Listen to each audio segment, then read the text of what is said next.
This is the future.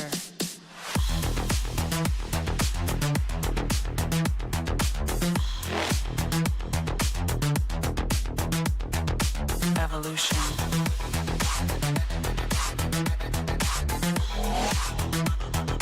This is the future.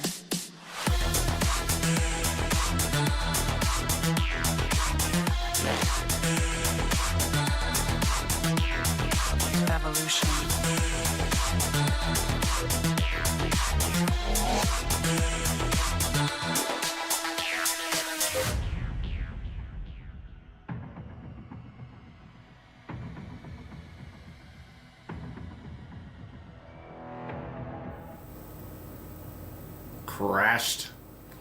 Crashed and burned. It was a painful ending to a good flight. Many moons ago. It's been a while since I've flown. Audio sounds of adequacy. My Scrum True Lessons is shining through. What's happening, everybody? Happy Thursday night live here with Kenmed. What's going on? What are we gonna do tonight? What's happening? How does everybody feel? Why am I so nasally all of a sudden? It's like all of a sudden I need to blow my nose, but I don't. I really don't. It's something. Oh, that fixed it. Caffeine intake. If I don't have the appropriate dosage of the caffeine every 35 seconds, I gotta basically, for most of my lives, you can't tell, but right off screen here, I got an IV drip that just comes down, and I'm just mainlining my caffeine. It's my drug of choice. I tell you what, if it, I don't know how many coffees I drink at work, but it's 3, 4. And usually I'll have one Red Bull. I wake up in the morning, I grab a Red Bull. It's usually the 8.5 ounce, the smaller, sugar-free one. Gross. And I get to work, double fist that in a coffee, then another coffee, then another coffee. Probably another coffee, then my first break. During the break, I'll have a little snack and maybe drink some coffee. Yeah. Right? I could probably get by without it, but how long would it? I don't know. I stopped drinking Mountain Dew. It really didn't bother me at all. I didn't have like this withdrawals or anything like that. I just, if anything, I had a hard time trying to figure out what I enjoyed drinking, like either whether it's bubblies or like a ice water, what are those, sparkling ice or whatever. I still haven't knocked it down. It's been over a year. Sounds right. Yeah, I probably quit drinking Mountain Dew.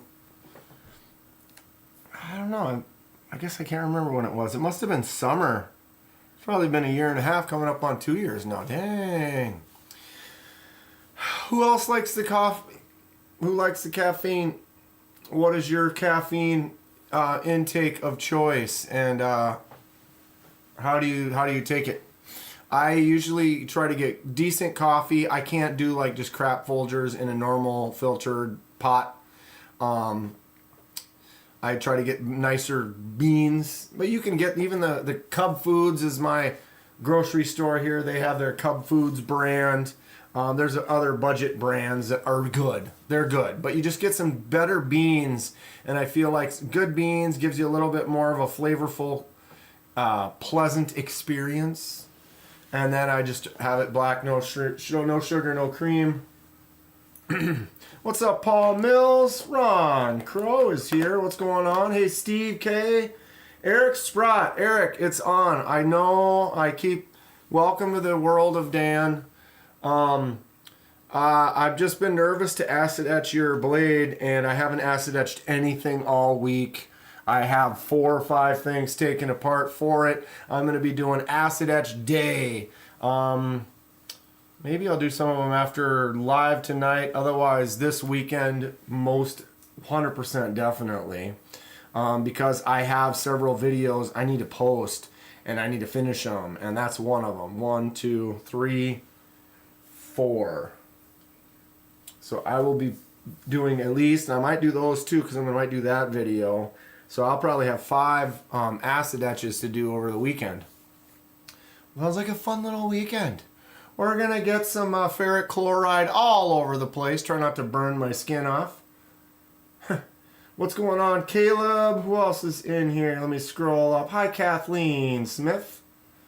Blind Woo Fury. I said Ron Crow. Of course, Marco is here. Everybody's chatting in the chat. I guess that's what you're doing there, right? Good enough. Thursday night. It's chill.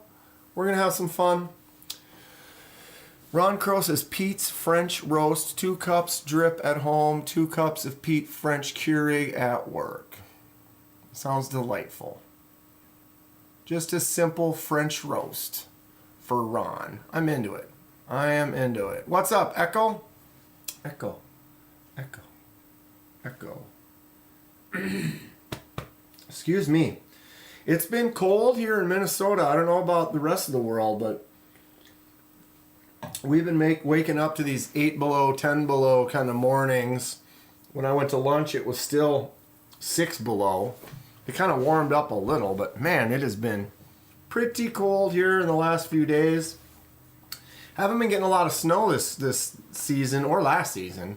For Minnesota, I mean, I'm not complaining. There's times where it would snow every single day for months, and you're shoveling. As soon as you finish shoveling, you go back out and you can shovel again. I've had experiences where you're better off shoveling right away when there's only this much on the ground, so that when you go out 6 hours later when you have to shovel again, now you got rid of that, and now it's only this tall rather than this tall. And it's easier to shovel 2 smaller amounts twice than 1 amount a lot. And then if the snowplow comes by and plows it all across the front of the driveway, now that first 6 feet of your driveway is compact, smashed, heavy. My body doesn't work anymore. I'm old and lazy. I got a snowblower. My dad gave me a snowblower. He bought himself a new one. His old one wasn't bad because the one he gave me is pretty much mint condition, red and black, nice looking Toro. It's huge. I stand up and it's like enormous. Didn't use it one time last year. I used it actually for the very first time since he gave it to me last week. It snowed one day. We got a nice probably 9-10 inches of fluffy snow, and so I busted that thing out. Took a little bit to get it started because it hadn't ran in a while, and I forgot to check on it over the summer. Generally you want to start it up in the winters a couple of times, kind of get the juices going through there. Or I know you put some what is that stuff, seafoam or whatever in there to help it last. It just took a couple of minutes, and it fired up, and then it ran fantastic once I got it started. It was really cold out though too, so even if it had been running a lot. Pull start when it's cold. What's going on? I need to get some more knives. I guess I feel like I was planning for saving some money for Texas, but it's still not quite a month away. It's the 13th. Blade Show, Texas. I will be there. It is the weekend of the 6th, 7th, and 8th. So I guess it's the 7th and the 8th are the days that the show is, Friday and Saturday. I'll be there for both days. I'm coming up. I'm actually going to leave Minnesota on Wednesday. I'll get there Thursday, get settled into my hotel, go to the show on Friday and Saturday, and then come home on Sunday. Last year when I did it, I spent 2 days getting there, and then I drove back all in one day on Sunday. I'll probably do that again. It was a 14-hour day.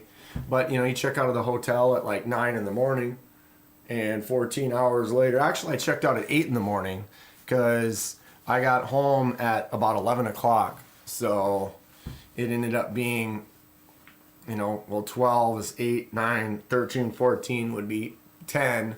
But then, stopping for bathrooms and gas and food and stuff. What's up, Tom Q? How are you doing? What are you up to tonight? Just getting settled in here. I've been busy. I've been crazy. I've been getting some stuff done, though. Lots of things that I've been struggling with for a while.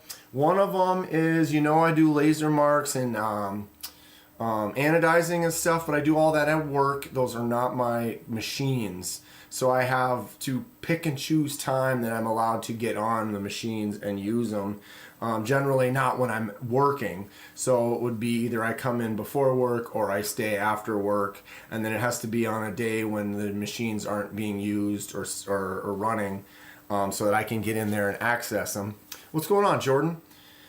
And that's been a little bit of a struggle lately. And then some design. Laser design isn't exactly what it... If you had the perfect machine... Long story short is you can't just take a drawing and say, all right, I want to make this into a laser mark. That laser mark has to be transferred into basically like a vector file, DXF file, so it becomes a line that is readable from a CAD kind of standpoint. Well. What's up, y'all? On the way home, driving and lurking. TKE is here. Let's not get him in an accident. Don't anyone get me too excited and startle or do something startling. It might scare little TKE. We don't want him going into the ditch on his way home. How are you doing tonight, TKE? Good to see him. Maybe he can't text because he's driving. Just got done plowing a mess, says Jordan. I don't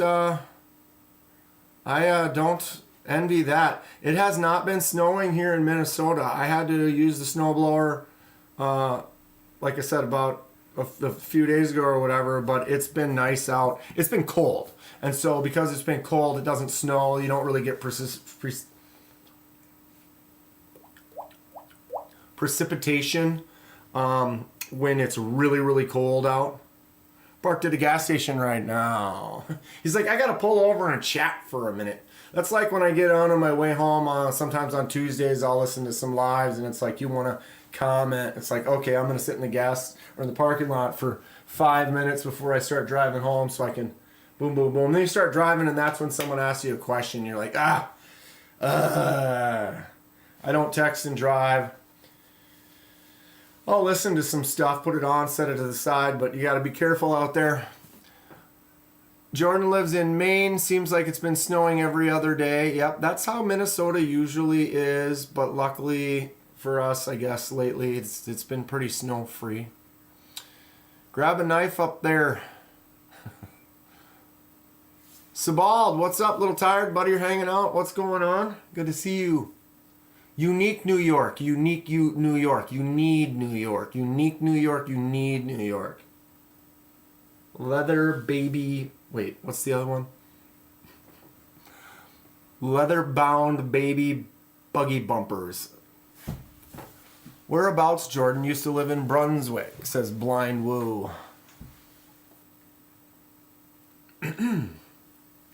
So, going to Texas, been prepping, trying to put some money aside. I have my general, hairs all over the place.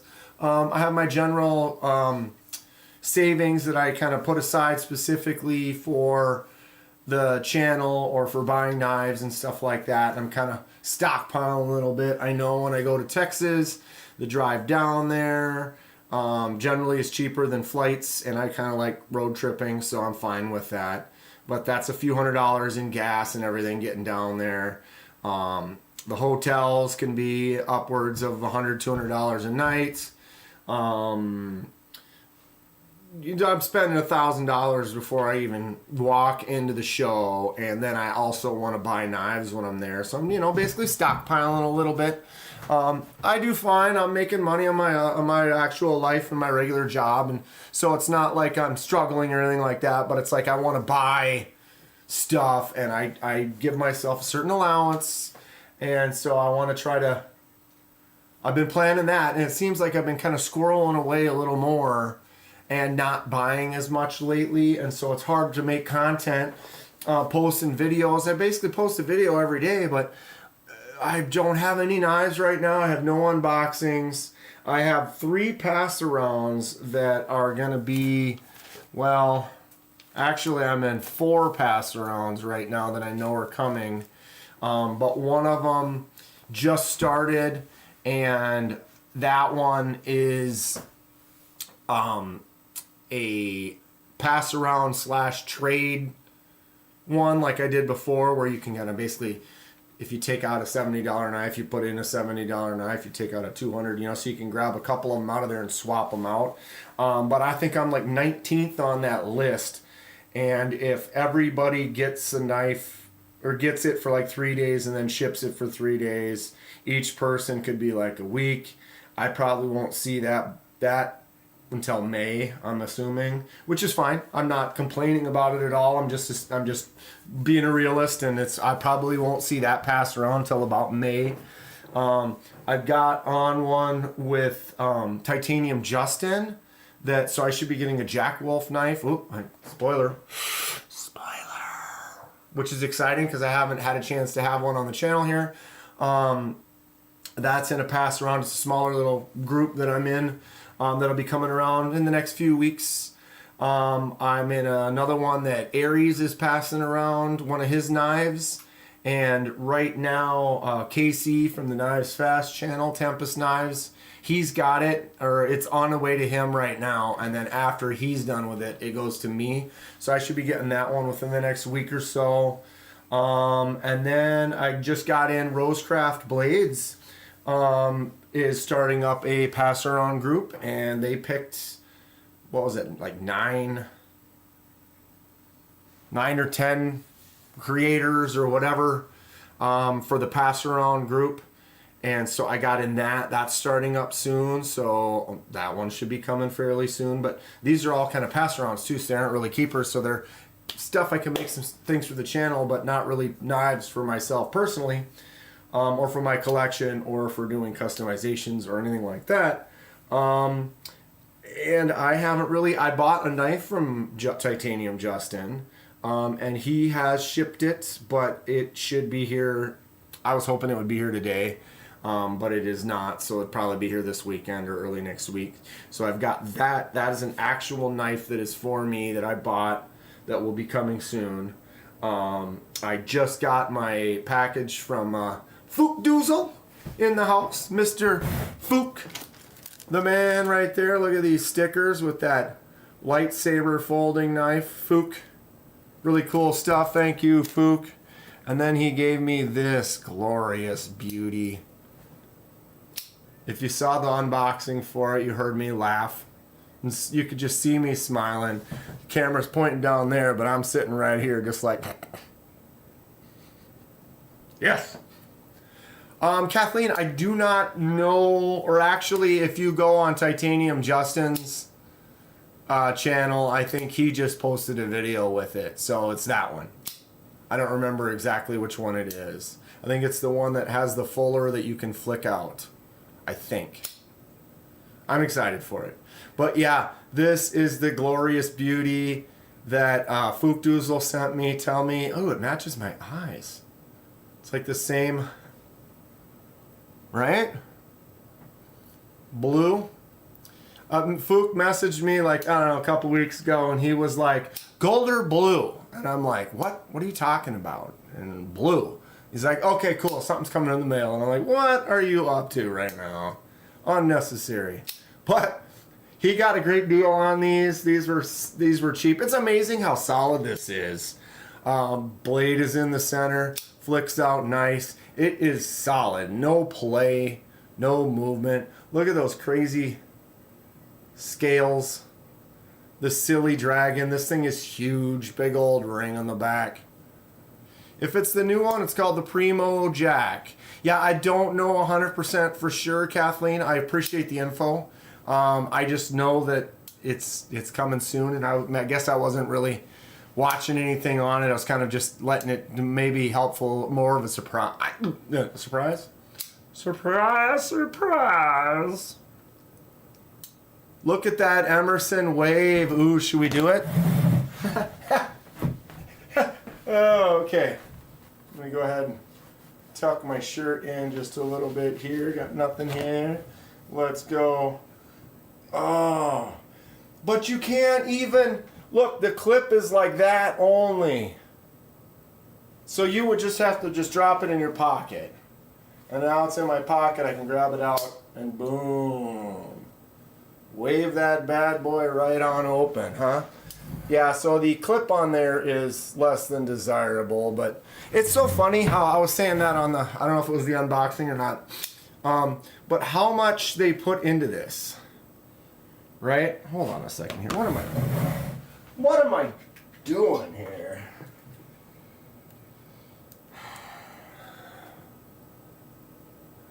Little cheat keyboard. A little behind the scenes for you. My cheat keyboard. Let's see if it works today. Boom. It does.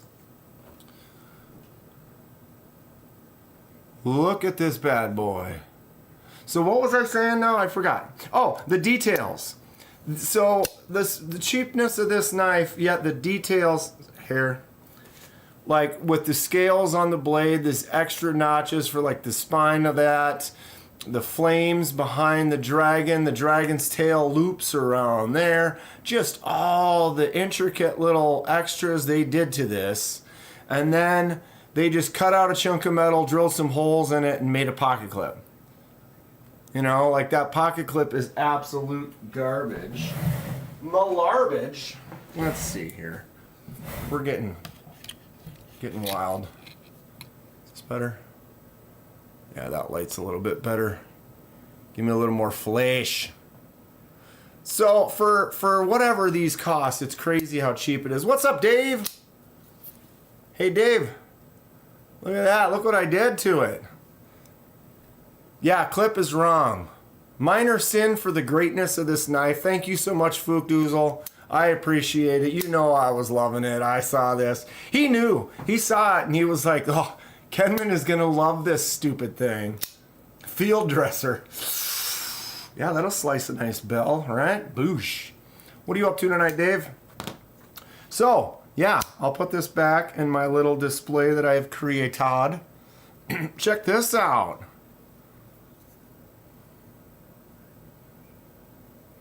What's funny? Still works. So you can take the scales off of a Momo and have it be completely naked. Well, I guess it still has its collar on. But yeah, so I call this the ultralight naked Momo. I got obviously getting ready for some customizations on this Momo that Dave gave me. And when I was looking at it, getting ready to take the scales off, if you want to see, if you forgot, that's kind of what the Momo looks like. Well, I was like, oh, well, I'm going to take the scales off. I got to take this thing apart. And then I was looking at it, and I'm like, huh, you know, I wonder if I just take the screws off for the scales, what will happen? And I had to take the pocket clip off because that screw is behind the clip. This one right here is right there. So I had to take the pocket clip off. Then I took the 4 screws off for the scales, and boom. And if you look, there's a screw right there. Goes all the way through into the back spacer. And then there's another one right there on the opposite side of the pocket clip. So basically, this is still a screwed together unit.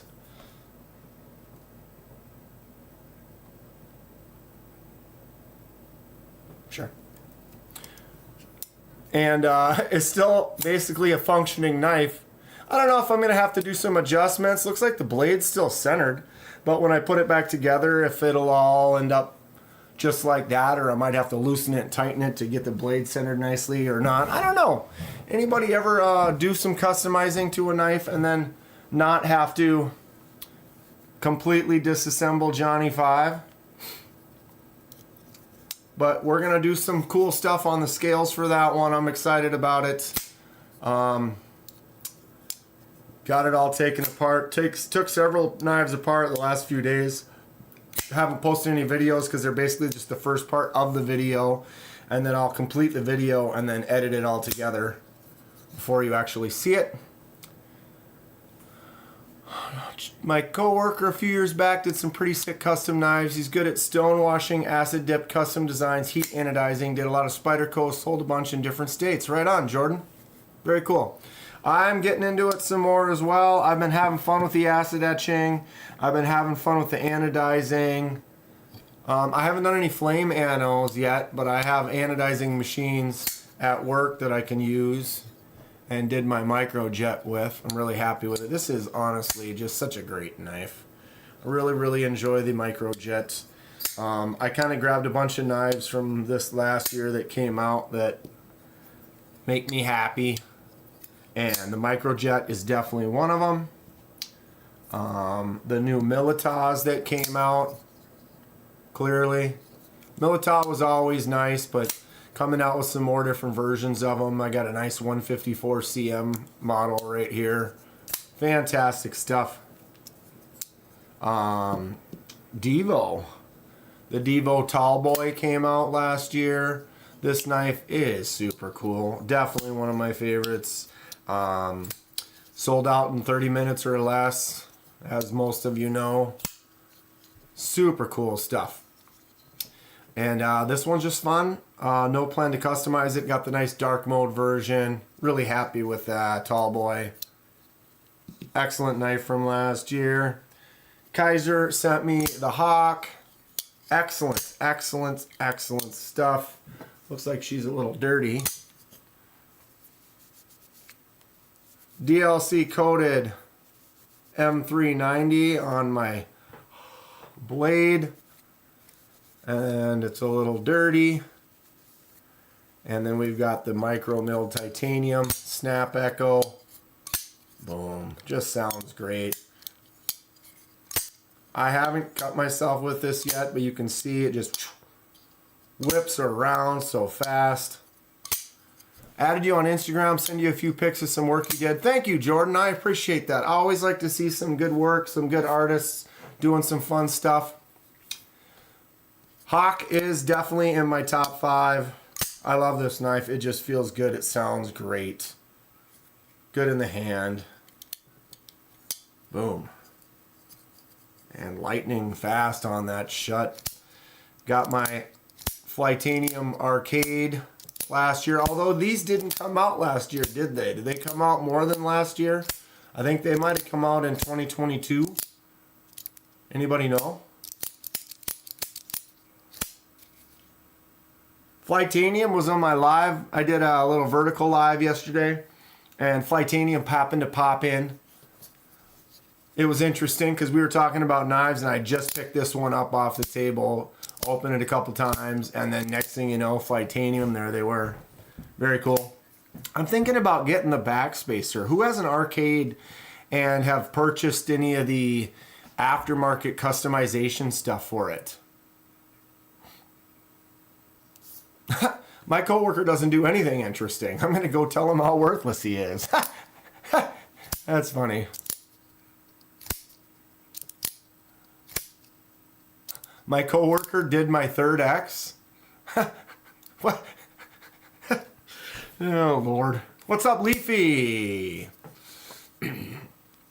So, yeah, happy about the Flightanium. What did I... What's going on here? Ooh. This was all nice and straight. Like, why is that off camera? Hey, Ground Fog. So, yeah, who has a Flightanium Arcade? And have you done any aftermarket additions or things to it? What I'm most interested in is the backspacer. So, I think you end up taking out both of these little cylinder spacers, and then it literally tucks all the way up to here and then curves all the way around to there. And it's this L-shaped backspacer that fills in that entire space. I'm wondering how much weight it's going to add to it. If it's going to make it feel tail heavy. Tail heavy? You can get a copper backspacer. That'd be cool. I don't know if it would match this. How much stuff I'd like to do. I was thinking I'd just get a titanium one. It matches the Shark Lock. But I'm not sure. Blind Woo just picked up a Flightanium Arcade today. They just had a sale on their Balisongs too, and I did not get on it on time. They are now all sold out. But Flytanium has been doing some interesting sales of recent. I picked this one up on a super great deal. That's one of the reasons I hadn't pulled the trigger on it, and I'd wanted it for quite a while. And then the big sale popped, and you guys told me about it on the live, and I went and looked, and I'm like, yep, cannot say no to that.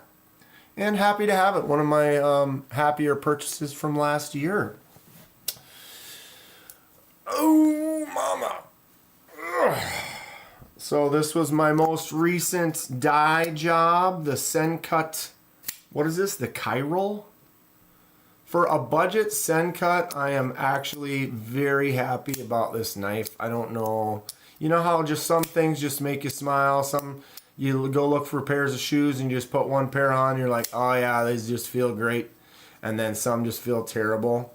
Something about this just basic shape and design, the slightly forward angle on the blade, the jimps on the back feel nice. The tip where it's at, when I put my index finger on there, it feels like it's really nice, controlled, kind of cut, slicey kind of grip. It's got that forward choil. I can get in there and do some tight cuts like this. Just a nice, simple drop shut. Flicks out nice. Not a lot of action because you can't really get in there and flick it. So the only thing you can really do is use that flipper tab. But there's just something about the way this feels in my hand. I like it. This would be a great secondary. I'll be carrying 3 knives all the time pretty soon. I can feel it already. But carry my main and be like something like this size. One of these guys here. This will be like a second piece. And then my third would be something, you know, smaller, like a little case peanut. Who doesn't love the peanut with the half stop? That thing is great. Or some of these other smaller ones that I got recently. I like this Sencut though. I mean, you guys all outgrow the Sencuts. You still like the Sencuts. It's a budget company. Everyone knows. This is only like 35 bucks. 9CR18 MOV is not a bad blade steel. I mean, sure, there's a lot. They're higher quality, but for the price, what you get,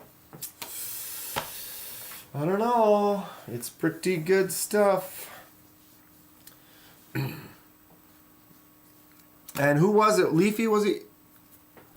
The recommendation on this little guy. This thing, for a cheapo, you call me whatever you want. You are free to call me whatever you want. But if you're going to post it during a vertical live, try not to be like the trolls. We had some trolls yesterday on the vertical live. My God. It was too much. They must have been all 11-year-old kids that, you know, like, what I said was, I was like, writing the word fart in a bathroom stall with a Sharpie has more tact than what they are. I don't know, you know, like, at least that, it's like someone might laugh or something, you know, like fart. I don't know. It's funny, you know. Turd Ferguson. Funny name, funny hat. You know what I mean? But they're typing stupid, ignorant stuff that's not even funny. You know what I mean? Like, there's nothing, there's literally no good that comes from what you are doing right now. Like, there's no humor involved. It's just ignorant stuff that I don't need to be part of. You know what I mean? It's like, that doesn't describe me as a person. That's not something I would say. That's not how I act. You know, and that's what you are. You know, they're just showing what they are. I feel like it's like, if you're, some of the stuff people type, it's like, dude, that's a straight up hate crime that you get arrested for. And you are posting it, and that's your name. Let's do something about it. Let's go get them all. Let's go get them all. What's the difference in viewers between vertical and full screen? I don't get it. Let me explain it to you just in time.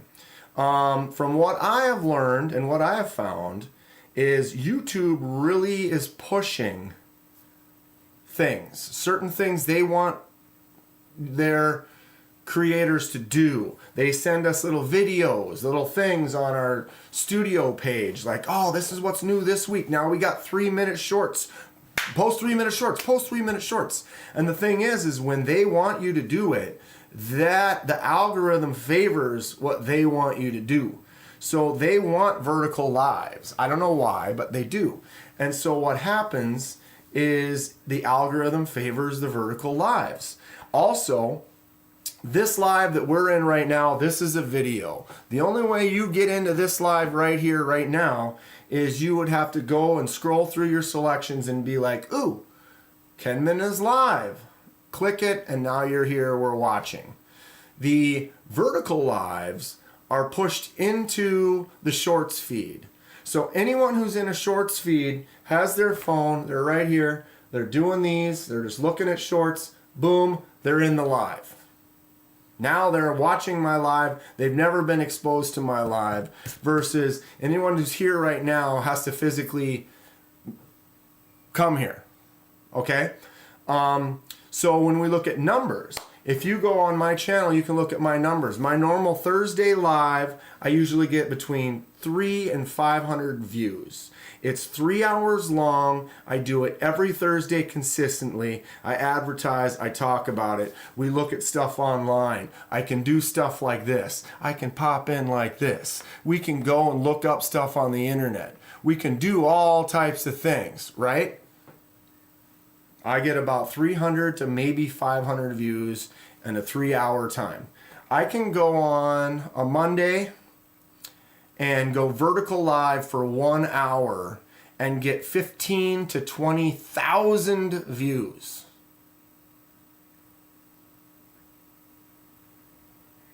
$15,000 to $20,000 versus I'll probably get 300 to 500 on this, and you come back to this a month later and it's still 300 to 500. And so those 15,000 views, what happens is I'll get 100 subscribers. Gain 50 to 100 subscribers just like that. I'll do this 3-hour live. I'll be with all my regulars, all you beautiful people. I probably won't gain any subscribers. I might gain 1, I might gain 2, but I'm having a great time. I'm talking with the people that are really want to be here, my members, people that are just always interacting, having a good time, and it's great that I get to interact with you guys. And we don't really have any trolls. But when it sends it into a feed like that, and you're getting thousands of, they're just throwing it at everybody.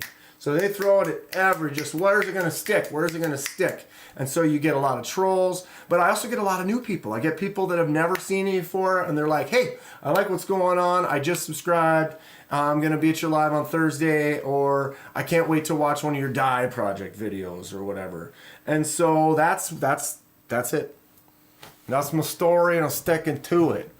What happens is if I do a vertical live, literally I will gain 20, 30 to 100 subscribers. So it's advantageous for me to do so. Versus here, like I said, I don't really gain subscribers. I don't get anywhere near the views when I do these lives. But I get this intimate interaction with all the real people. It gets annoying for sure, but it's you have to deal with to grow. And if you do want to grow, you almost have to kind of jump through the hoops that YouTube makes, because that's like they control that algorithm. And the thing is I've seen some channels that boom, that algorithm favors them, and they post something, they get lots of views, and when it's crazy how it can take off. Like I saw one channel I was watching, and she had like 80,000, 90,000. Of course, it's a woman, and no offense, nothing down to women or men or whatever, but I feel like if you are female and even just a little bit good looking at all, you can get a lot more clicks. It's an advantage because men are dumb. We're easy sometimes. But she had like 80,000 subs and then 90, and then boom, she had 100. And I was like, wow, that's really cool. She had 100,000 subscribers. And it was all of like 3 weeks later, she was at 200,000 subscribers. It's like when it starts rolling, man, it's like boom, growth can be crazy. And so I was looking on Is Whatnot considered a vertical live? Isn't it? I guess. I would say it is. Jordan right there. Jordan Wright. That's how I found you, scrolling shorts. And so you can expand, you can gain, you can meet some new people. You get a lot of questions. I get a lot more questions on a vertical live. People are like, what's your favorite knife? What's your most expensive knife? Do you have any cold steels? Do you have any Balisongs? Do you have any Kershaws? You know, so there's a lot more that because they haven't watched the channel. They're not knife people as much as like all of us that are here right now. We're not getting those questions because you've already seen a lot of my collection. Speaking of that, I got to do my collection video. What does everyone think? Do I make videos and post it sectionally? I mean, we're looking at about 300 knives. You know how long I talk and I squirrel out like crazy. For me to go through 300 knives, it could take more than 3 hours to do it, right? I don't even know. But I could just do one live and we could go through it all. I could split it up into a few sections and do a few lives, or I could split it up into like categories like, oh, this one is the Kaiser video, this one is the Civivi video, this one is the Sencut video, or whatever, and kind of break it down into like maybe 10 videos of like 30 knives and then just start posting those. Or would people rather just do it all in a live? Comment now. What do we think about it? And while we're doing that, Yep, here we go. I'm going to go 5 memberships right now. Baboosh. See if it goes to any new people. 5 memberships coming from me.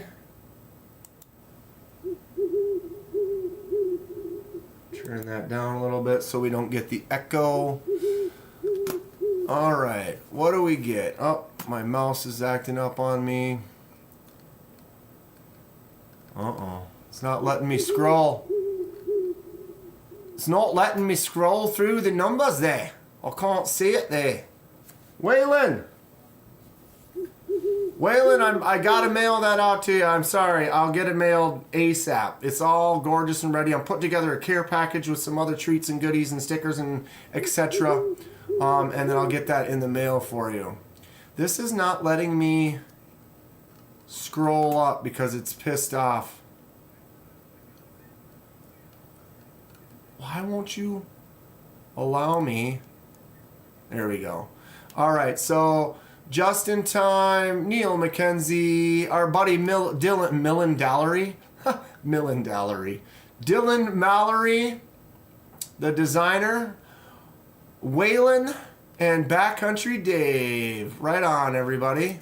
Got some new memberships there. It lasts for a month, and then if you want to keep it going, you can just renew or let it expire. That's fine, but you do get some access to my emojis. For those of you that are members, you want to blast some emojis in the chat. Show them what it's about. Anyone got a Hogue Ballista 2 Auto? Holy crap, Waylon, you're a member. You're welcome. Lives would be fun.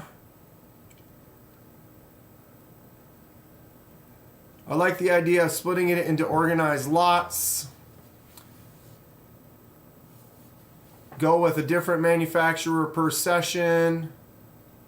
Do a split 2-3 videos. Chip away at a category.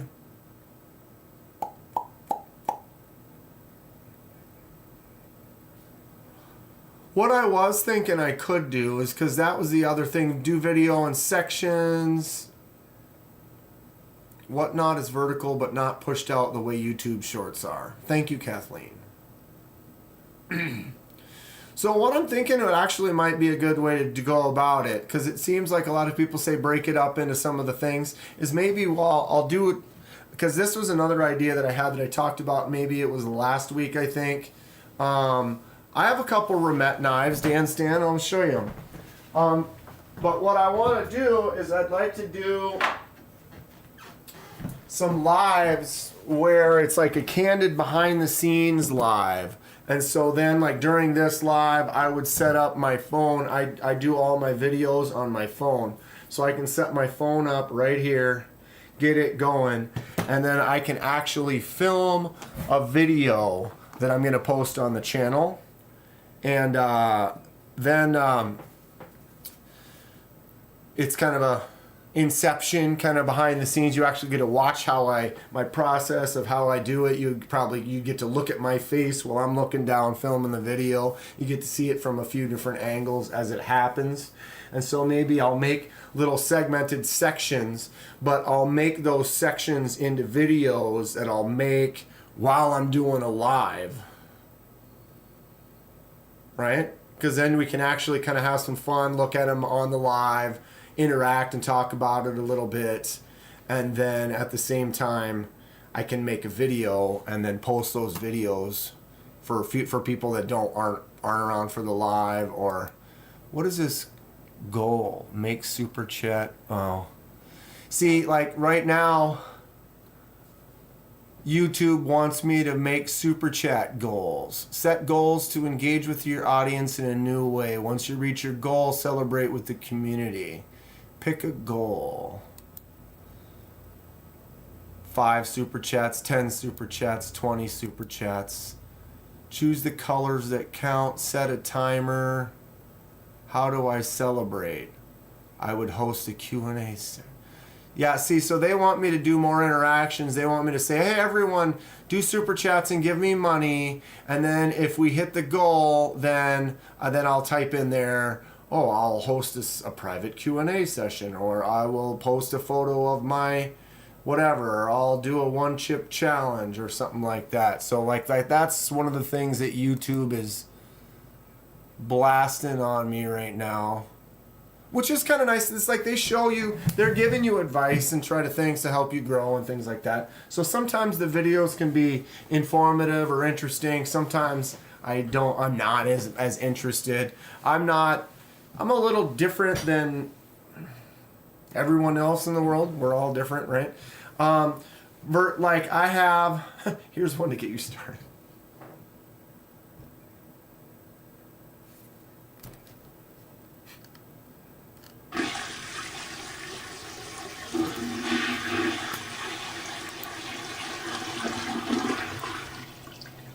Here's one to get you started. Thank you, Blind Blue Fury. We haven't made a goal, but now my goal is to entertain. My goal is to just have some fun with everyone. I do not make very much money on the channel. I make a little bit, but not very much. I have a lot of affiliate links that are connected. I don't spend a lot of times pushing. They're just punching the super chats because they get a cut. Exactly, Kathleen. They want me to do well because they do well. Every time I make a dime, they get 25 cents. Or what? Wait. That would be a bad deal. But that is true. That is 100% true. Well, what I was saying is I have all these my links and things, and use this affiliate link and go here and stuff. I don't push that stuff too much. I don't get on the alright, let's do a super chat train or anything like that, because I feel if people want to, that's cool. I'm just having fun. I don't need to. I'm not putting anything against anyone who does push it a lot. I have them. I have the links, but I could post those links.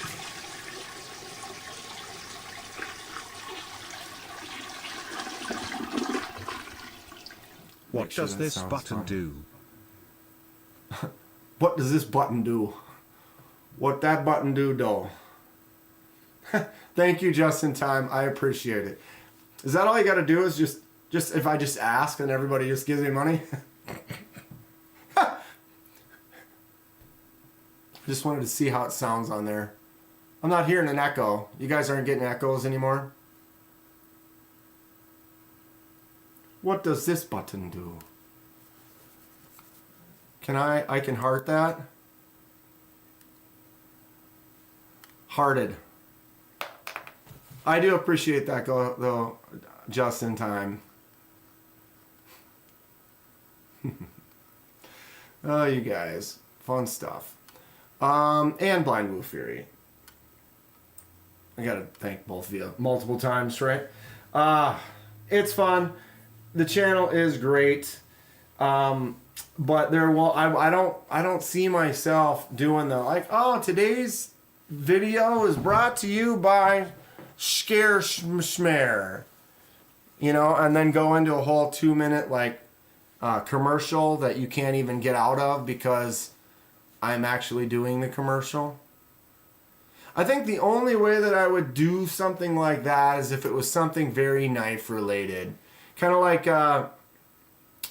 like Tri-State has his thing with Blade Binge, and he's kind of affiliated with Blade Binge, and so then he has his little commercial kind of selling Blade Binge at the beginning, and then he'll go on Blade Binge during his lives and look through it. So it's kind of, he's like promoting them. So like if Kaiser hit me up and said, hey, you know, do a little plug for Kaiser during your live, like maybe I'd do that, you know.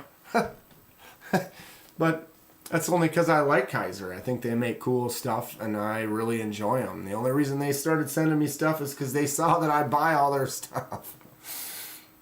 Ask and you shall receive. I won't be asking much, though, I tell you. I mean, if everybody wants to give me a bunch of money to help me go to Texas, I mean, by all means. But if you need that $2 to help save up so you can get your lunch for your kids or whatever, you know, let the kids starve for a day. Kid like that doesn't need to eat every day, right? So what's everyone think about my Spyderco Dolica kit? If you haven't heard, I'll fill you in. And why didn't you watch the video? It's been in a couple of videos now. I split the unboxing up. I did this one individually, but I also unboxed from the car when I got my last Blade HQ order. But I was on Blade HQ and I was putting together an order. What's up, None for Now? Good to see you. Thanks for joining us. And I typed in Dolica. Someone had been mentioning, oh, you know, do you have a Dolica? You should get one. And people are always like, oh, you need a Spyderco.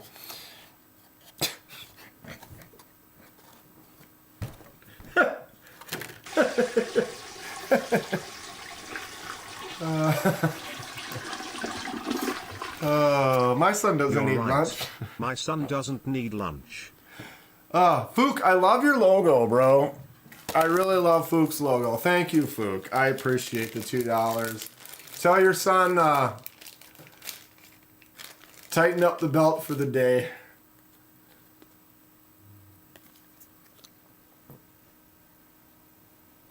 How does it say, Fook-a-doozle?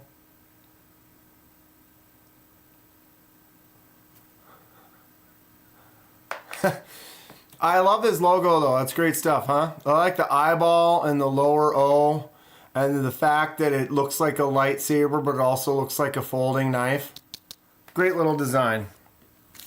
And I got a bunch of stickers, so the next giveaway, I'll have some of those in there. I've been meaning, the giveaways I've been doing, I have a bunch of stickers to do for those giveaways, but I haven't really been adding them. I have my own stickers and some other things with the pins and some magnets and stuff. And but the next giveaway, we're going to talk about that in a second too. Remind me in a minute. We'll talk about some giveaway stuff. If you look very closely, it says Doozle over and over in the background.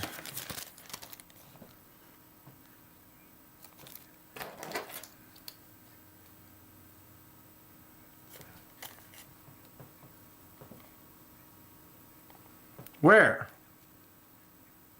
My eyes don't work.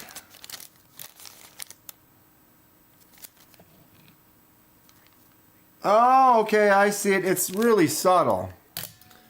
My cheaters. I don't need glasses. I only can use them when I'm trying to look up really close. If I bring it up real close to the camera, you can see the ESL, the D and the O right there. That's cool. Nice little touch. Little addition. So I typed in Spyderco Dolica and was like, all right, let's see what they are, how much they cost, is there a version that I like. and maybe I'll pick one up. Hey, DKD, help with gadgets. Reminder about giveaway. Pull out them bifocals, right?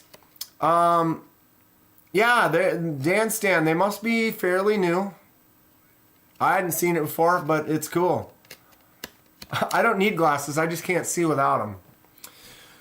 So I found the Dolica kit. So it is a glow-in-the-dark, real working model of a backlock folding knife. Assembles in minutes. It was in that pop-out pack.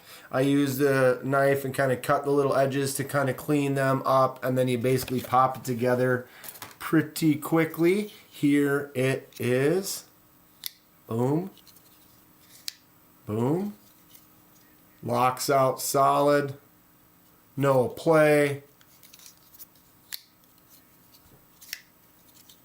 And there's a Dolica. Got the actual texture. See if I can keep that in focus so you can see it says, oh, I just lost it. There's nothing else. Why would you focus on anything else? Because you're a dumb camera, that's why. These are fun.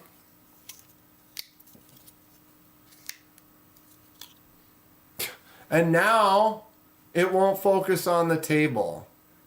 Like, what is technology? Look, oh, now it's perfectly focused on my hand, and I don't even care. God. Spyderco Dolica 4. I tried reverse flicking it. Maybe if I put some a little bit of lube in there, but it gets to about there.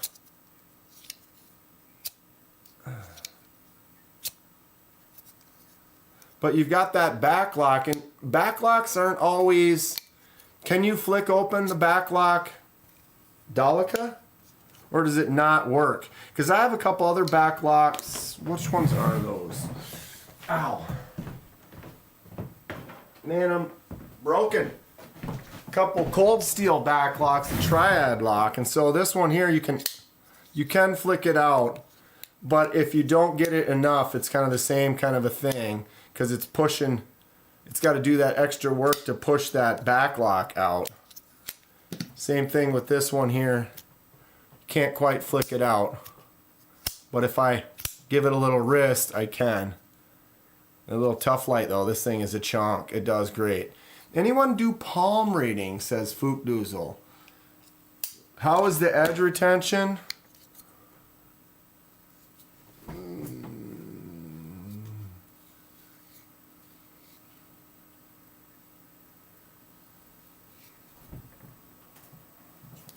Oh, I cut myself. I can flip open your backlock. Okay. So you can.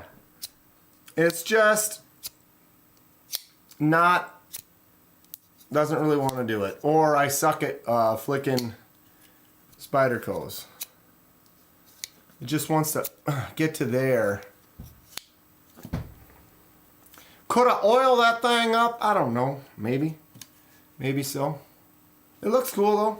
It's kind of fun. I plan on sharpening it. Maybe I thought about maybe throwing a wash in there. It's like a technique that you thin out like some black paint and then paint it on and wipe it off, and then basically it only fills in the cracks and the little spaces in between and kind of helps highlight it out. So I was considering maybe doing a little wash over on it, give it some details, maybe give some color to the handle. I could sharpen the blade up a little bit. It's not going to be... Just take a screenshot of DKD palm for future biometric usage, right? Like, here it is. You can read that palm. I know there's like your love line and your lifeline and your whatever, and I saw the thing like this, and they're like, oh, if it makes a Y, you're rich, and if it makes a T... like mine, then you're poor. Something like that. Are you into autos? Can you recommend any? I just realized they're legal here. I am not really into autos. Some of the people in chat will be able to make some recommendations. What is it? The Kershaw, the new Kershaw Live, is it the Live Wire? That's what it's called, right? That seems to be one that everybody is kind of into right now. That Kershaw Live Wire. They make some quality stuff. Microtech. Make some nice stuff, but you're spending some money on those. I'm not a huge auto lover. I have a few. I've got this one right here. If you're looking for a budget, this is the Boker Kalashnikov. Boom. Fires out nice. It's a solid blade. Actually, it's not currently solid. There we go. Now she's solid. Boom. Boker Kalashnikov is all of a $50, $60 knife. Not a bad little fun auto. Cool looking, feels nice. This is actually a lefty version, so I've got the button on this side. So this is a full lefty Boker Kalashnikov. That's kind of fun. My favorite little Italian stiletto. You can get these on Blade HQ for about 25 bucks. Check it out. Boom. That is a quick little auto, right? Got to hold the keychain part out of the way. Full auto. Inox Italian stiletto. About 25 bucks on Blade HQ. And then my only other auto I have is this, another Boker. Come on, focus. Really? Really? Like why? Like why? Like you literally have nothing to focus on up there. Boker USB.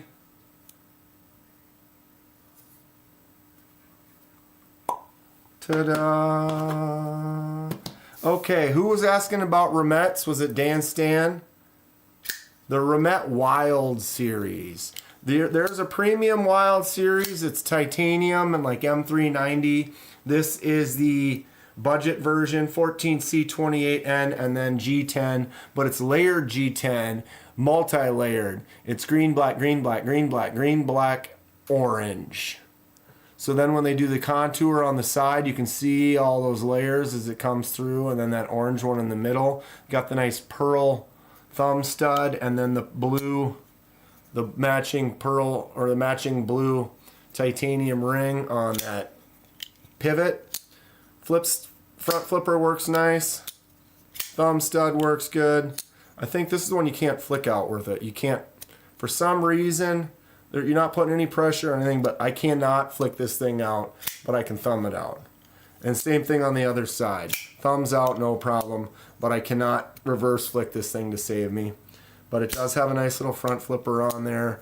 I'm pretty sure you can index, front flip it. Cool, fun knife. The titanium premium one is really nice as well. Two-tone on the blade. So you can see it's got the matte and the shiny section as well. Really cool from Remette. This one I think is all like 60, 70 bucks. And the premium titanium one is, I think it's closer to 200. Fun knife. The Remette Wild series. Protect Chavez auto. Those are cool, right, Paul? This is the Remette Rhino button lock, but it doesn't act, this is the original one, doesn't act like a normal button lock. You can't actually swing it out with the button. It has a detent. And that is not button related. So you can swing it shut, but you can't push the button and swing it out. The detent is holding it closed. It does have a front flipper. The action is fun. You can thumb it out, flick it out, front flip it out. It works good. Right? And then the button closes really nice. But you can't do this the normal button action. There's no swing out. It's kind of strange. I think the newer ones, they fixed that. They actually changed the button so that it acts like a normal button. But the Rhino is a fun little knife. All right. Fook says the Kershaw launch series is pretty solid. Kathleen doesn't have her want any autos, has a few assisteds. I like how they snap out, but don't like how you have to use, then you have to go and close it. I'm not a big fan of that unless it is a gas station version. Then it's almost a requirement. I'm excited to receive my Migaron Kirks 2. Looks like it's a great knife. Should be there Tuesday. Make a review of it after we play with it a few days. Right on, Dan Stan. I don't think I've handled a Kirks.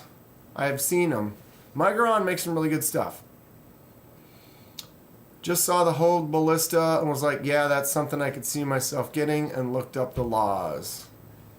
I want the Protec. Oh, yeah, I read that one already from Paul. Hogue makes some auto stuff too. I want to get a Hogue Deca. I'm going to talk to Hogue this year at Texas. They were busy. I don't know. I didn't really get to their booth. Last year, I walked by a few times and never actually stopped and talked to them. I'd like to do a few more videos with them, or at least one. Got to remember to do that. Anything that anybody wants me to go check out when I'm in Texas, let me know. I'm going to be doing some lives from the show as well, so get excited about it. It's going to be a good time. I prefer the top liner version of the Rhino, but it's still nice. Yeah, I've heard the newer versions of the Rhino are better. I got it right when they came out. Help with gadgets. It's later. Thank you. Perfect timing, actually. Fookdoozle says, I like playing with autos, but never carry one. Yeah, I have a few at home, but I never really carry them. Maybe if it's a secondary or third. I had a brand new Claymore OTF Benchmade, flipped it 3 times, it broke. Tried to fix it, fucked it up, sent it back. 3 months later, felt like got a refund. After all of that, you went through all that, and then you still got the refund? That's cool. What's your thoughts on the CRKT Foresight? I don't know anything about the Foresight. You can look it up. So, I was just reminded to talk about giveaway stuff. I started doing giveaways, I don't remember when my first one was. At a 500 or 1,000?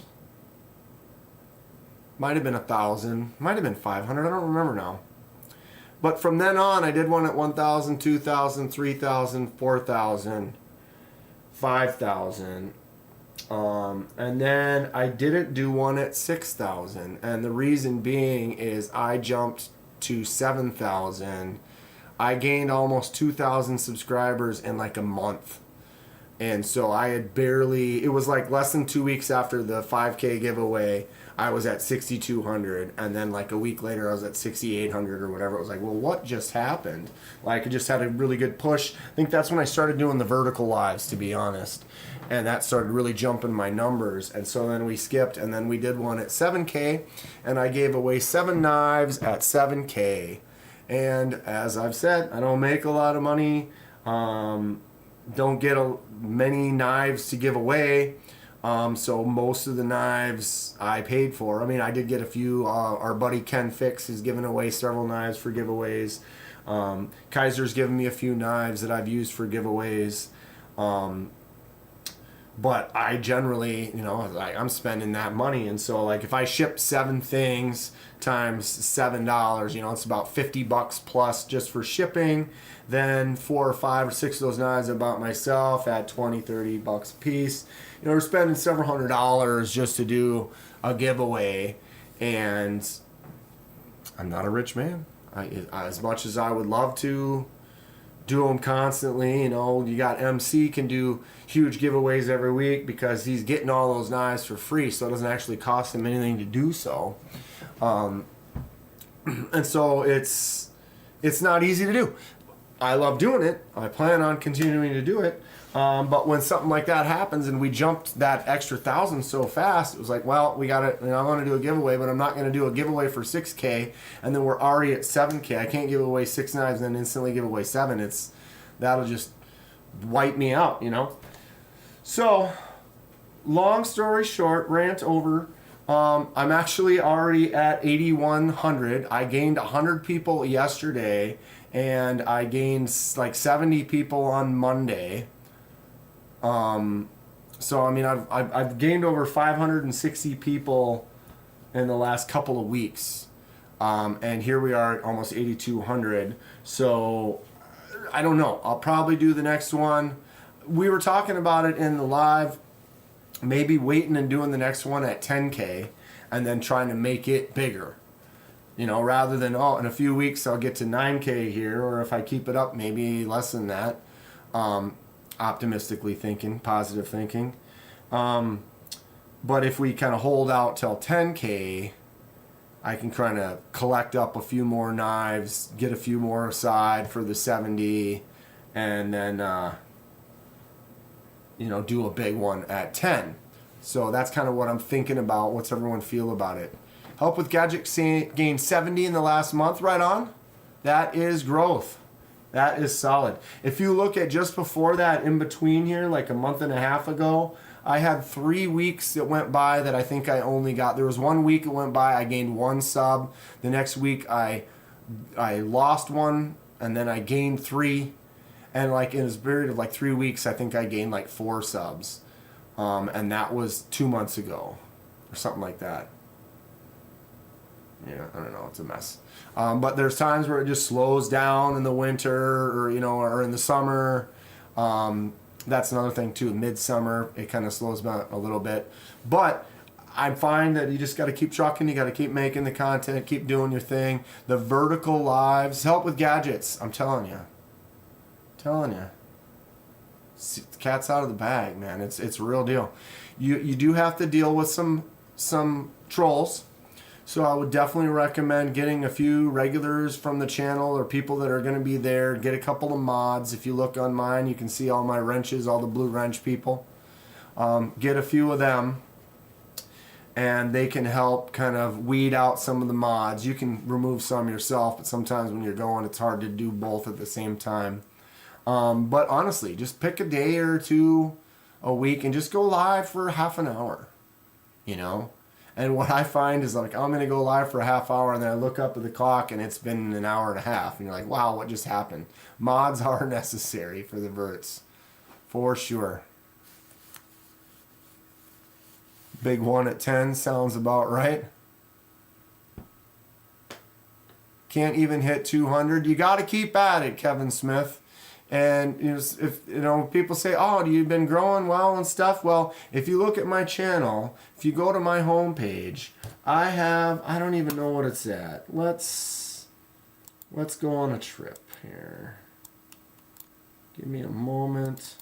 See if it makes. I'm also buying a new computer because I overload my computer.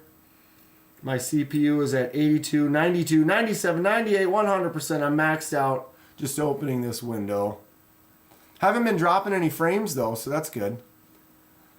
But it's hard for me to do some of these lives. Like my CPU is, my memory is fine.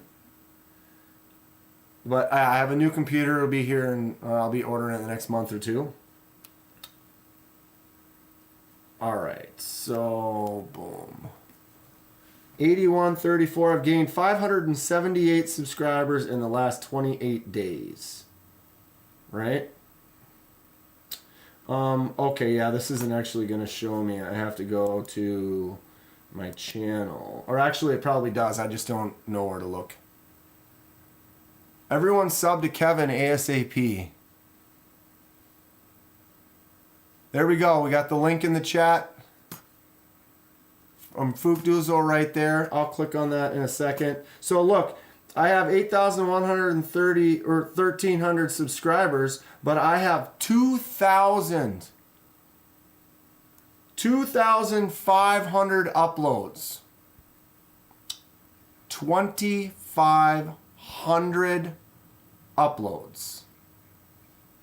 So if you want to know how to help have some success, you got to post. You got to post. You got to make content. Anything you're looking forward to seeing at Blade Show? I don't know yet. I don't know. And that is a thing. All right, let's go to Kevin Smith. Boom. I'm not subscribed. Now I am. 190. You're going to be at 200 in no time. 196. Let's get him to 200, huh? Come on. 197. Who isn't? Everybody knows Kevin Smith and Knives. Go sub real quick. And then watch some of his content.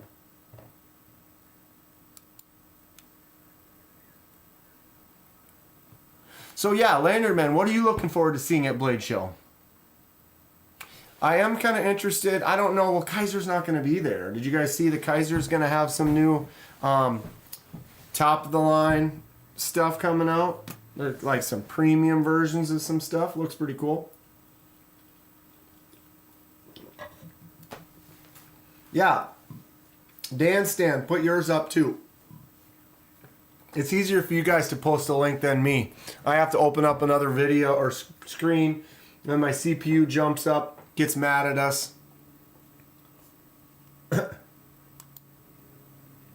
What else were we going to look at on there?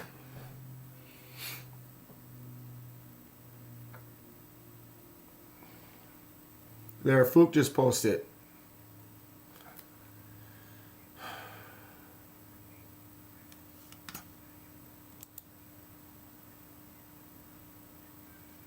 Yeah, it doesn't say. I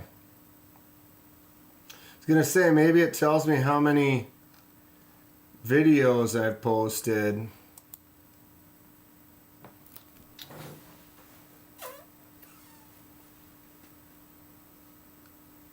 But yeah, look at this last month. 578 subscribers, which is 228 more than usual.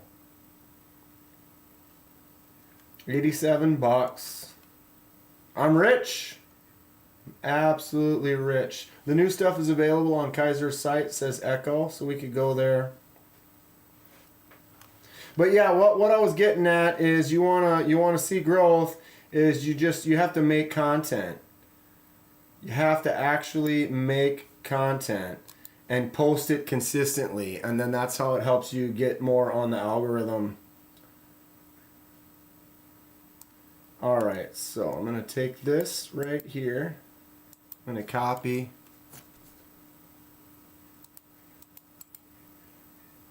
Paste. All right, there's my Kaiser Knives affiliate link. If you would like to help out the channel, you don't have to spend any extra money at all. All you'd have to do is use that link, and make sure you use it without any, you have to go there without having like your ad blocker / ghostery stuff on there, because that'll then block the link from giving the share sale. But if you go there and then all you have to do is make a purchase. If you make a purchase, you buy $100 knife, I'll make $10 off of that. It's pretty cool. I don't push them too much, but if you do want to find a way to passively help the channel, all you got to do is use the links in my videos and then order anything and I'll get a little cut. Wait, make content? That's where I was going wrong. Actually have to post stuff? Thanks to whoever gave me a membership. Oh, you got that one today, Neil? That was me. I gave away 5 at the beginning of like a half hour in. What is the deal with my mouse? Got a wireless mouse, Dan, that's why. Dan Stan Fook is hilarious. No doubt. Kevin Smith only needs one more.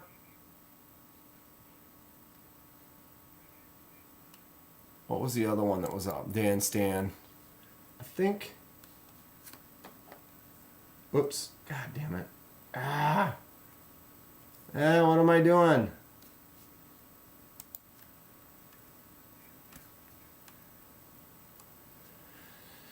The Dan Stan EDC. Semper Fi.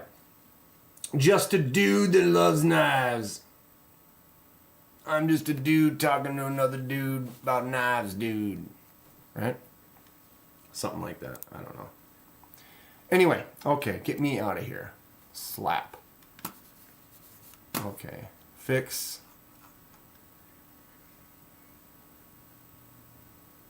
Got to loosen that straight jacket just enough to type. Just to get a pinky out. With a name like Fookdoozle.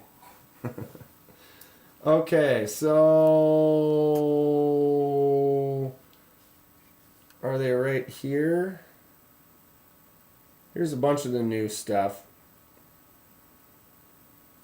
What was the one I was looking for specifically? The tomb is cool. If you guys haven't seen the tomb yet, they skeletonized the liner in the shape of a skeleton. Of course, this picture doesn't help. There you can see it a little bit better. You can see the skeleton, the human skeleton inside the coffin. All of them have that. So even the ones that don't have, you can't see through it, they're not Ultim, like this right here, has that skeletonized liner under there in the shape of a skeleton. Here, if you take it off, there you can see there's the scale removed and there's the liner with the skeleton underneath it. So even though you can't see through this one, it still is there. Kind of a fun little design. Anybody order a tomb already?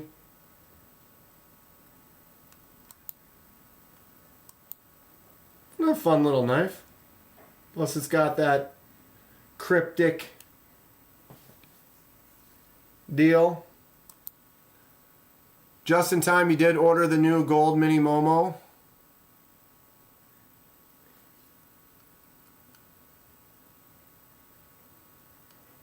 Why isn't that right on the front here? Like, shouldn't that be in this list here? What am I doing wrong? Kenman. New arrivals. Oh, is it in the coming soons? These are the ones I was talking about, though. The fat carbon, camo gold. Is that the one that you got, then? Mini Momo S90V titanium and fat carbon. Slap. Oh, and there's a snake on it. Right on the handle there. 209 bucks.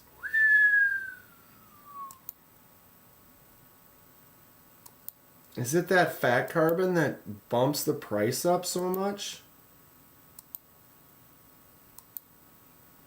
It's a kitchen knife. It's a kitchen knife. I need to do more kitchen things with my Momo.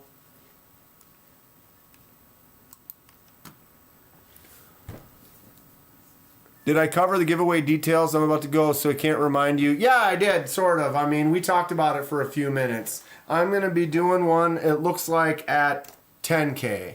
So we're going to do the next giveaway at 10K. I predict it to be sooner than later. I will definitely be at 9K before I get to Texas, which is in 3 weeks.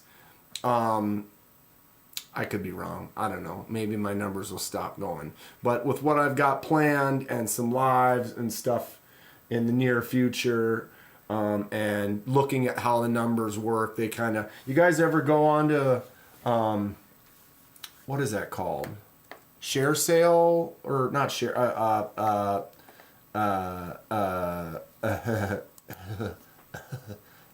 Social Blade. Social Blade. My Social Blade numbers are down. I actually haven't looked at these in a while. But if you haven't been to Social Blade, if you go to Social Blade, it's an independent site. So if I go to Social Blade YouTube and then you type in your channel, it brings this up, and it's like a stats. So 2,565 uploads. I got 8.13 subs, 3,171,000 views. I created my channel February 4th, 2014. Although that's not true. I created the channel, or like this channel was the first video I uploaded was in 2014. But I actually didn't start posting knife content until it's about a year and a half ago, I think. But yeah, they give you all your rankings and whatever, all the people that are out there. But then they tell you like how many subscribers, like last Saturday I gained 100 subscribers, and then I gained 40 the next day, and then 0, 0, 0, 10, 0, 100, 0, 50, 110, 10, 60, so it's the consistency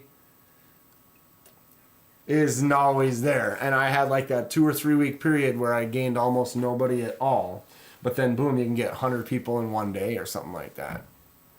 Congrats on 8K. Just in time. You got it for $178. Nice. Hey, Neil, if you haven't taken off yet, thanks for coming by. Have a good rest of work.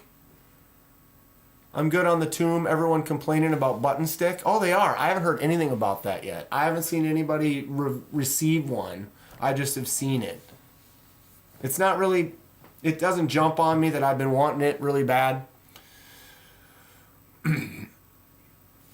Yeah, when you start doing, I swear it's a consistency thing. When you get some good numbers, then they keep pushing it and it keeps kind of going.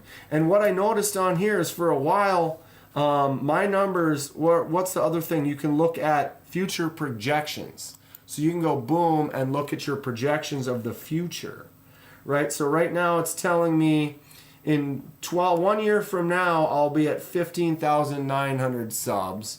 And in 2 years, I'll be at 24,000 subs. 5 years, 50,000 subs. So right now, these numbers to me look terrible.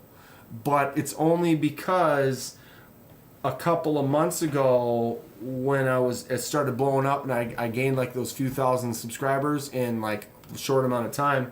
What happened is I started having problems with my tooth. I didn't post a few days. I wasn't posting shorts. I wasn't going live for like 2 weeks other than my normal Thursday live, but I had been going live 3 or 4 times a week. So I stopped doing that. I wasn't posting as many shorts and stuff. And then basically my numbers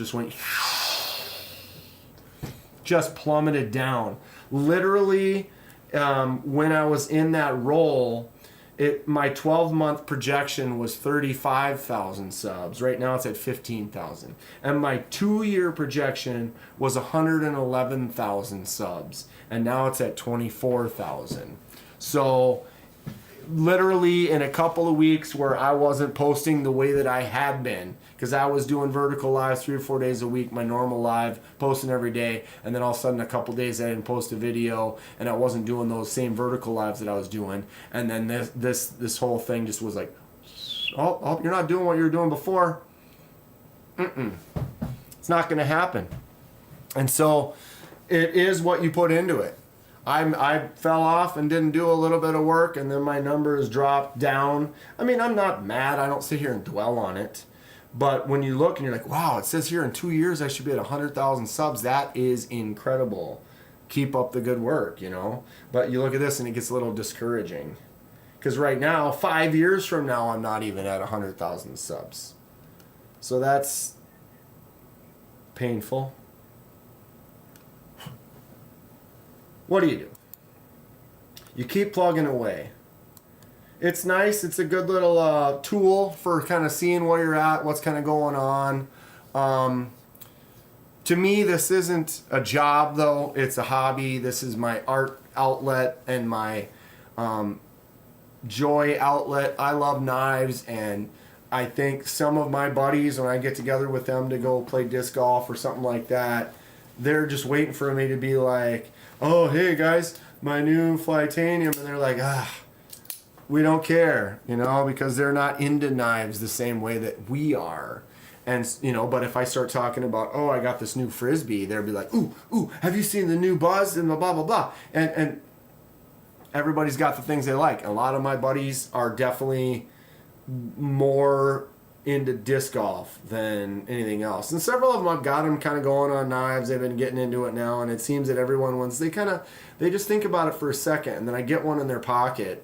Next thing you know, it's like, dude, I carry this thing every day. I love it. I can't wait to get another one, and if people realize that knives are pretty cool. The Feeweed, you like the Feeweed, huh? It's interesting. It doesn't scream at me, but I would say if there was one Kaiser that I'm kind of looking at right now, it's probably one of the Feeweed is one of them. I kind of like the way the bamboo looks, but it's not screaming at me too much.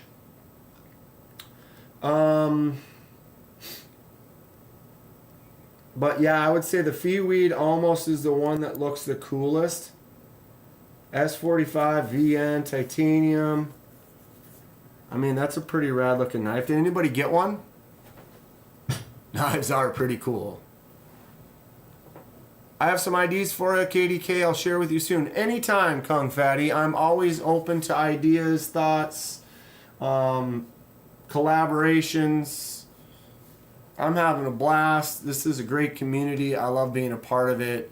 Everyone's fun and great to interact with, and it's just an absolute treat to sit here on a Thursday night and talk to myself, but then realize I'm not talking to myself. I'm talking to you guys. Talking to the 33 awesome people that are in here, hanging out, chatting away.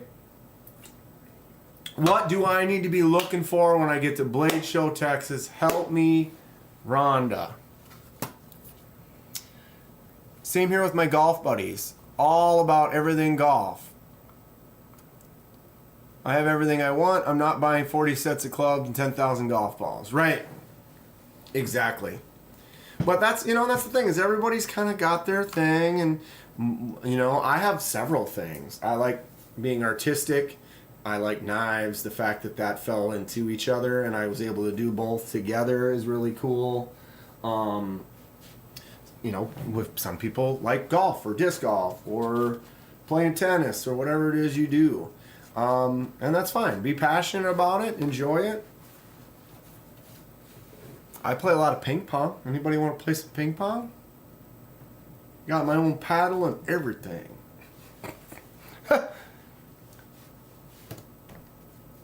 So I do need some advice. I do need to get some more knives. If anybody has any interesting knives that they think I'd enjoy looking at, get a hold of me. Send them to me.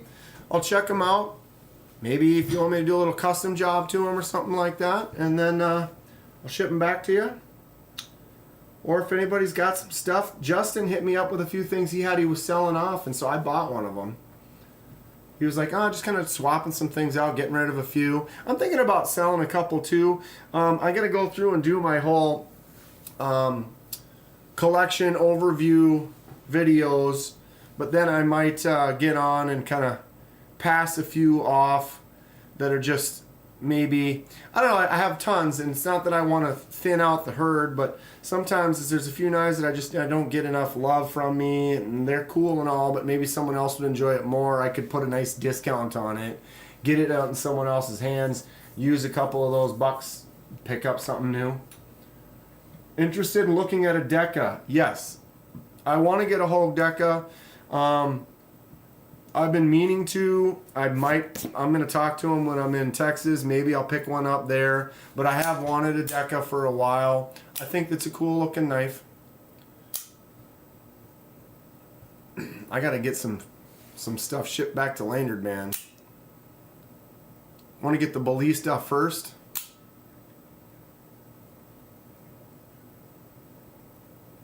Kevin Smith says they ping pong it up at home all the time. Got a table in the basement.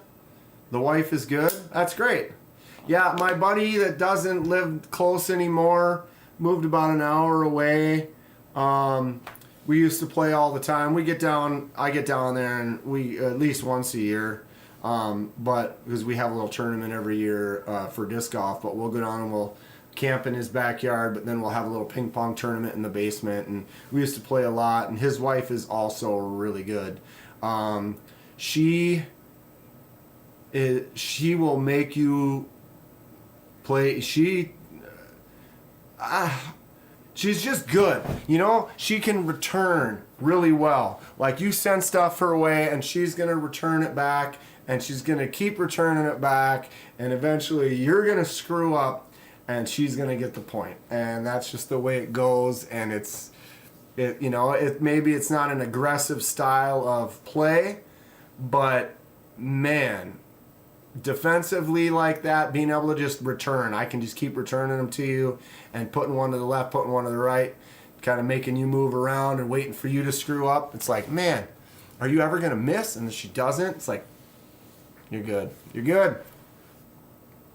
I'd want a Deca, but with aluminum or titanium scales. Do they not come with aluminum or titanium scales? Are they mostly... that's what I don't even know. Like Ultims and G10s and micartas and stuff. I got a dark mode OG scales Warney Deca for sale. Ooh, and it's a Warney? Interested. Do you have pics anywhere, Kevin Smith and Ives? What's up, D Metal? Good to see ya. Deca is great, but light. I wouldn't carry it until I put OGs. Yeah, okay, so that's... I'm pretty much going to be 100% on board with that before I've even touched it, I would guess, because I find that same thing. I prefer them to be heavier. Lighter knives, like the bug out and like my tagged out, it's like I want to get a heavier set of scales on there, and I'd be much happier with the knife. But they do make scales for the Deca, so it is something that you could... And they make that longer, right? You can just get a Deca, but then you can get the extended scale, so it's actually like a longer handle. Am I wrong?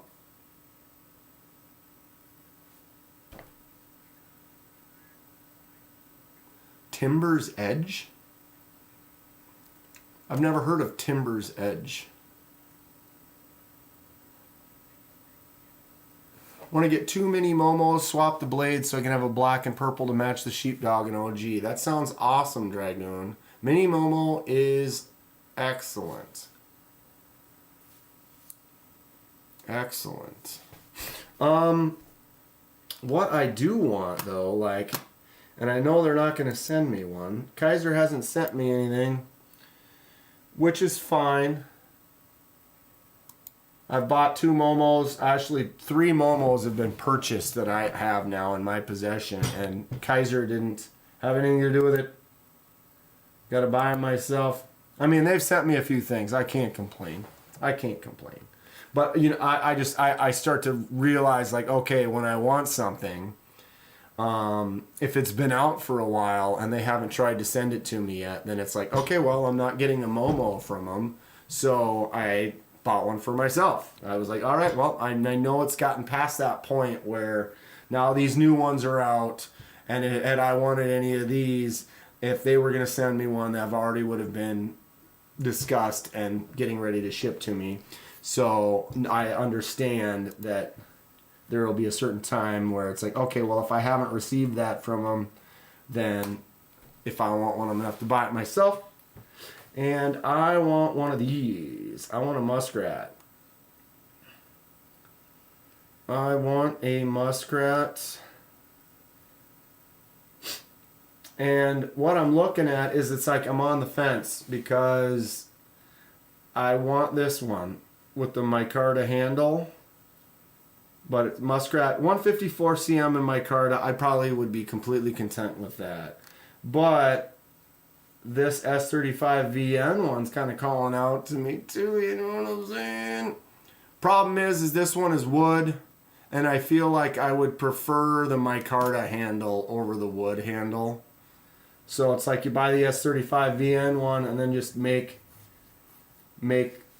or buy them both and do a swap, or buy them and then just make scales. Hey Dan, get that CNC machine running, idiot. Yeah, I know. I'll bring it to Texas. I'll give you a bro price. Okay. Fair enough. Fair enough. Kevin Smith and Knives is going to be in Texas. Landerman's going to be in Texas. Who else? Someone else just told me, messaged me saying they were going to be in Texas. I can't remember right off the top of my head. Looks like there's going to be several of us. Wheezy and Josh will be there. It's great. Have I been in touch with Kaiser? Not lately. I sent them, it was like a Merry Christmas thing, and then they replied, wishing me best as well. And then I sent him one for Chinese New Year. And then I also, whenever I do, like, I post a few photos here and there on my Instagram. Whenever I post an Instagram photo and I'm carrying Kaisers that day, I will tag them. And so then they will like the post and say, oh, nice post or whatever like that. So we still chit chat back and forth, but we haven't really talked about, they had said Happy New Year. We look forward to our relationship next year or whatever. So it's like they still think good of me, highly of me. I don't know. Nothing really on the way though. So I feel like I'd rather have the micarta version.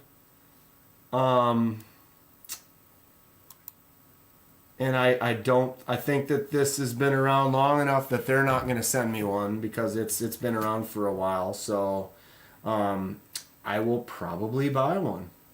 And I will probably buy this one. I did do a review. Ken bought a muskrat and then donated it to the channel, and I used that for a giveaway several months ago. I do like it. It's a smaller, kind of more of a neck knife fixed blade, but I don't know. I just dig it. I think it looks cool. I want one. I'll probably be ordering one soon. Timber's Edge is the site that I'm working with Discerning Man. I got the orange G10 before the S35 came out. Muskrat is your go-to neck knife. Comes with a paracord made into adjustable necklace for it. Nice. Kevin Smith loves overbuilt knives. It's a damn good knife. Put a hollow grind on it to make it really badass.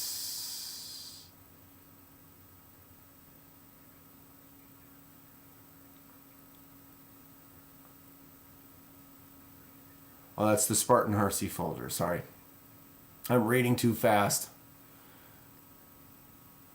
Kevin's still at 199. Can't break the 200 subs. Anybody just joining, you should go. Kevin Smith and Knives almost at 200.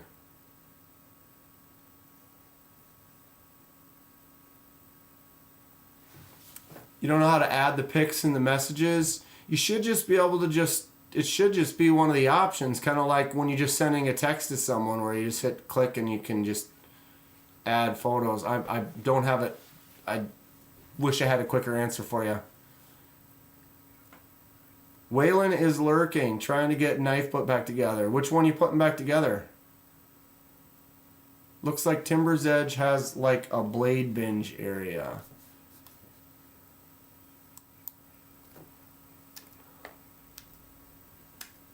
What the hell? What are we doing here? Why wasn't that working?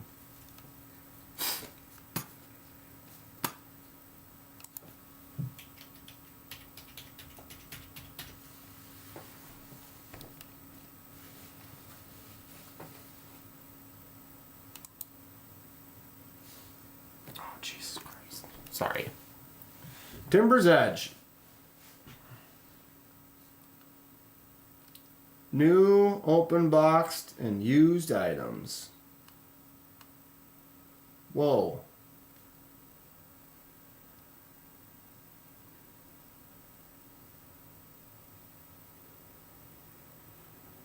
It's a cool image, right?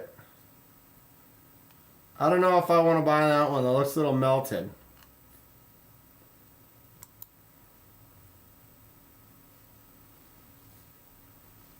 Okay, so it's kind of like a blade binge, huh? Anybody else been on here before?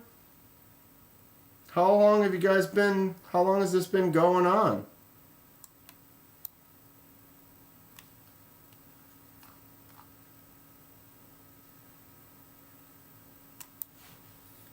Never heard of it.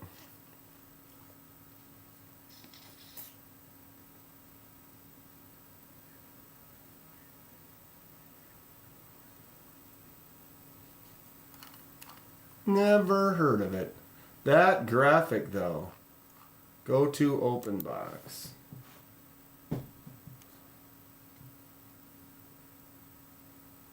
What was I looking for on open box again?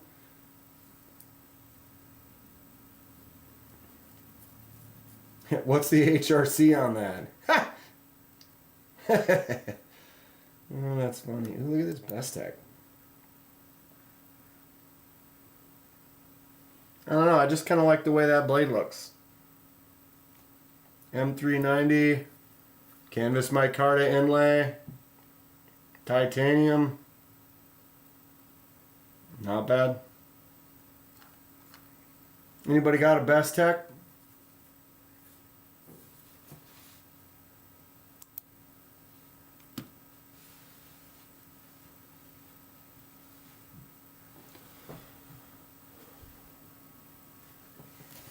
No guarantees or refunds like Blade Bench as of yet. Interesting. I dyed some scales on a Kaiser Porcupine from Christmas and a Shieldin from Big Red. Kaiser Porcupine. Ooh. Kaiser Porcupine. I was trying to figure out what it is I'm going to do with this. Flicks out real nice on no fuller. Oh, it sort of flicks out nice. This is in my stockpile though for customs. I haven't really been able to decide what it is I want to do. Yeah, Tri-Stash is the Best Tech. I'd like to have a Tri-Stash. I plan on getting the Altum Pistachio when it comes out. He's going to do his budget versions or whatever this summer probably, and I want to get an Altum one. This is the Porcupine. I got this for super cheap. These were on extreme sale, but look at that action. For a budget Kaiser, what is the blade steel on this?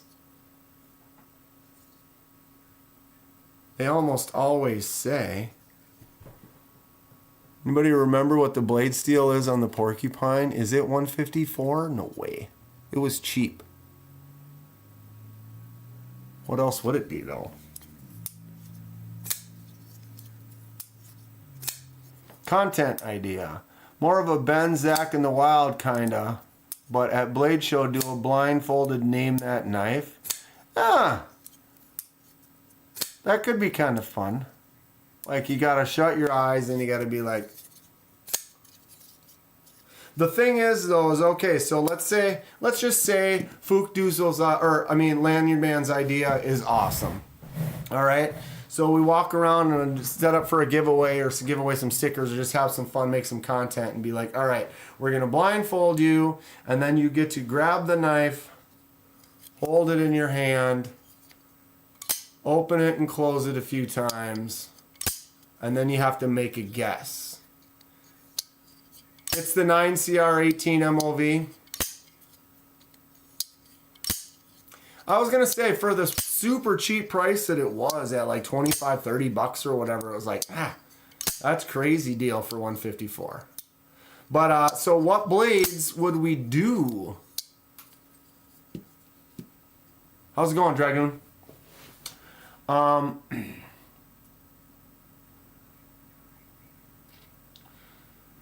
Because you'd want to do a knife where then it's like, because you're blindfolded, you want people to at least be able to get a few of them right. So something like, I know this is not a real knife, but this is a real Spyderco Dolica, brought and sold to you by Spyderco.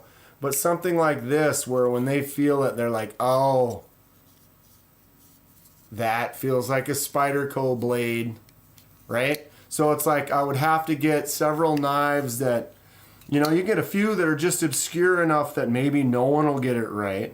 Like I could bring the Sheriff and absolutely no one would get this. 0 people would get this.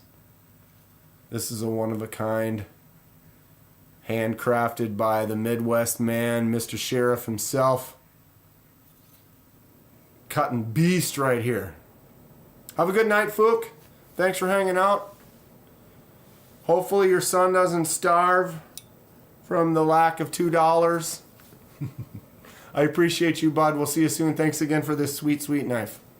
I love it. I swear. I don't care what price of any knives are out there. There are some that will go great in my collection regardless. And this is one of them, for sure. I mean, Fook Doozle gave me this. Tell me this is stupid. This is awesome. It's just great. It's just great. Or an out of 10 deal. Right? Like, oh, like you could hand them like 10 different knives and then they can be like, all right, you just have to get 3 of them or something like that, or I don't know. But, you know, there are a few where I almost think like a Kaiser Hawk, where it has a certain sound to it, would be like, okay, that one's pretty, might be a common one that people have figured out. Something that's a Spyderco would be one that people could figure out. Something like this. The Demco 80 20.5. You got that shark lock on the back. You've got that sound. You got that feel. It's like something that, you know, people are going to recognize that. Or something like this. You know, the Microtech MSI, where it's just a beast. And it's just, there are certain things where you hold it in your hand, doesn't matter how blind you are or how much you can't see it, you feel, you're like, wow, this is huge. And if it's people that know knives at all, they might be able to figure some of those out. That's kind of a fun idea.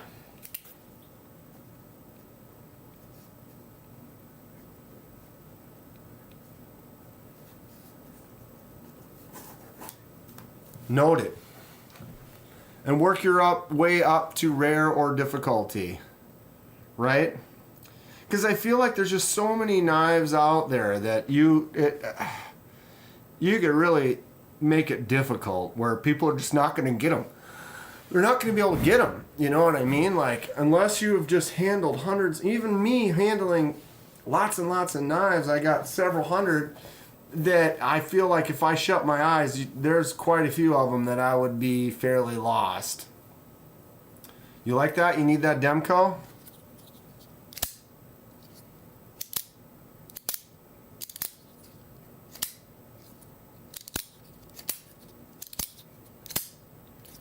Demco is awesome. I'd love to get a titanium handle, big pivot style. The original one. What is the original one? The 80-20 or 80-10 or whatever. It's bigger than this. It's huge. It's like $600. I want. How much was the Sencut Chiral? It was like $35. I think it was $33 to be honest. It was like maybe a 5 or 10% off sale on Amazon. But dude, $35? You interested?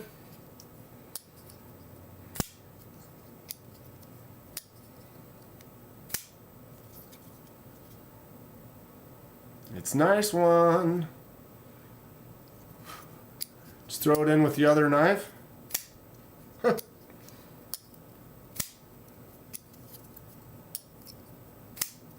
Yeah, the lock just sounds so good on the Demco. It's just got that clickety-clackety, fidgety amazingness. I think I have to message you on Instagram and you have to approve. Oh! You might be right, Jordan, because it'll only let you send like one message until I'm like, oh yeah, I'll do messages with this cat. That's the one thing I don't like about Instagram. If you don't go to your requests, you don't know that you've got like new messages in your requests. I don't. So yeah, do that, Jordan. Message me, and then I'll go in there and approve it, and then you should be able to send me. It did work? I was just on there. I don't see anything. As of yet. Wait, what just happened?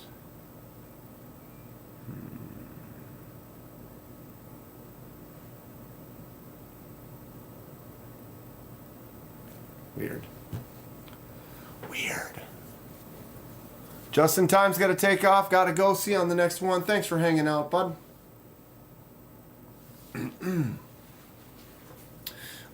Yeah. Where were we? We were looking at some open box Timber's Edge knives. Kind of a newer... Ooh, Civivi Backlash. It's a nice knife. Civivi Chevalier.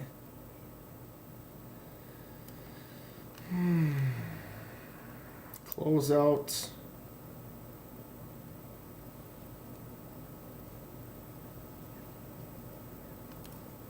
And then new additions.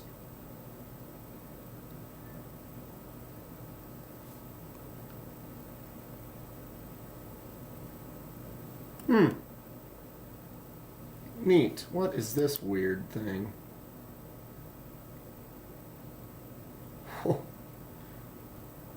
Double hole, bro. It's the twofer. I think I only have 40-ish, but I think I could do my collection blindfolded. There are many budget knives I would have no idea. Yeah, I feel like with your own collection, yeah. Because you know what you have. And you could kind of narrow it down in a way because it's like you know what you have. And so you're only thinking of stuff that you know and you've touched. And that's the thing, is that someone else is it's like, it could be any knife. So it could be a knife that you've just never even handled before. You know, and I would never know that. Like if someone said, hey, here. And they put this in my hand and I opened it. I'm like, oh, it's a button lock. Feels like it's titanium. Smooth. But how many people are going to get this one right? Latama Victorium? Oh, that's the Latama Victorium Yuki. What? I never heard of this thing. You know, but I know I have it. And so I can shut my eyes and be like, ooh, that's titanium. Ooh, it's a button lock. That's my Latama. You know? And so I feel like it's significantly more difficult when they aren't your knives. That's why I almost feel like you got to make it easy in a way. But even then, like something like this, I got to get this back to Mikey. The O-Knife. Shoot, I can't remember what this is called now. Is Edel Metal Kettle 3 Metal Dettle Spettle? Something like that. Something where this has absolutely no opening methods, no tech. You can feel like the weird shape to it, and then you realize, oh, it's button actuated only. What is this? The O-Knife Metal 3? Something like that.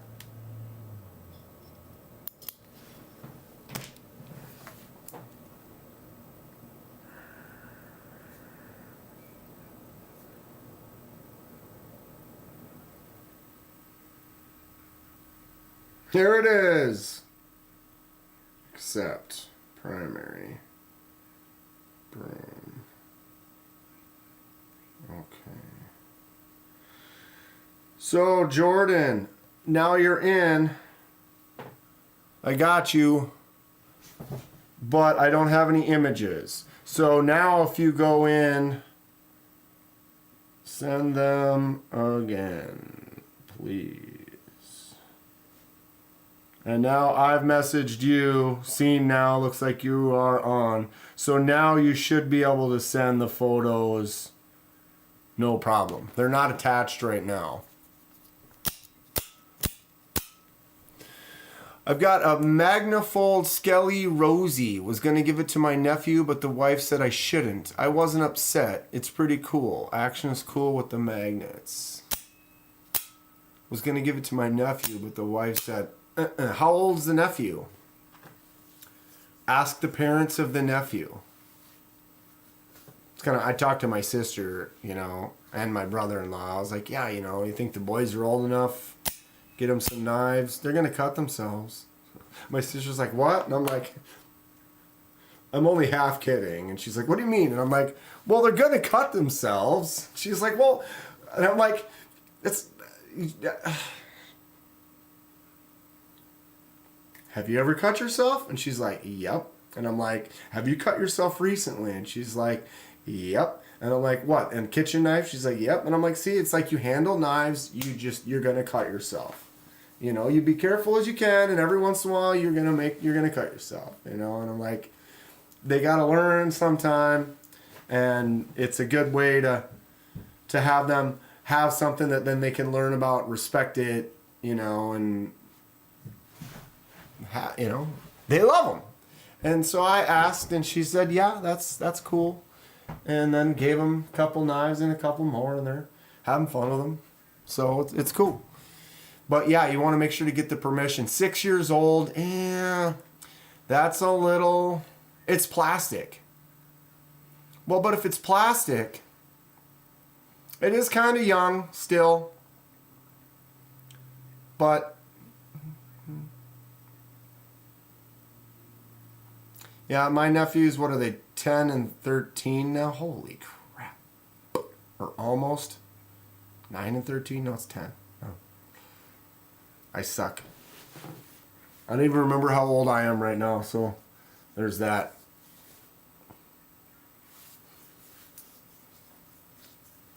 Oh, Kevin Smith's up to 200. Congratulations to Kevin Smith and Knives.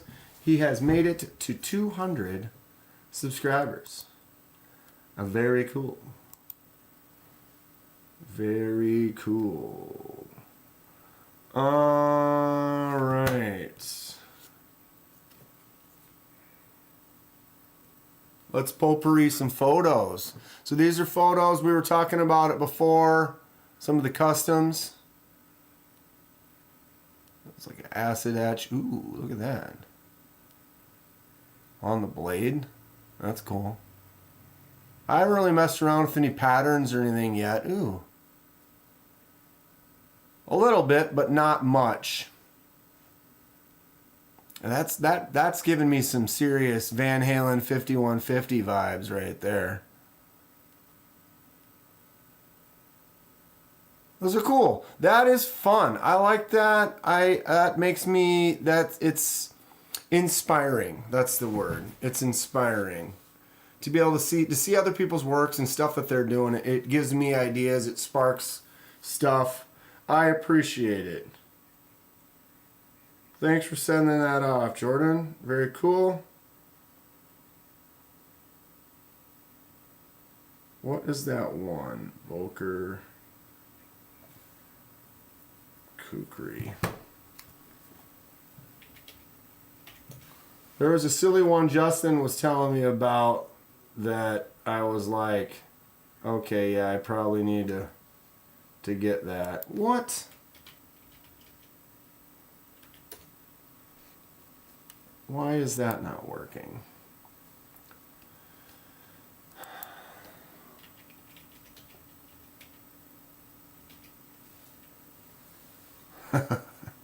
There it is.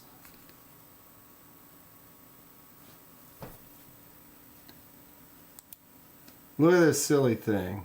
Add to cart. This is ridiculous.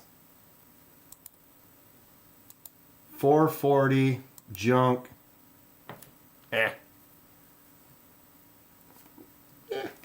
Sort of junk. Wait. I've got some 440s.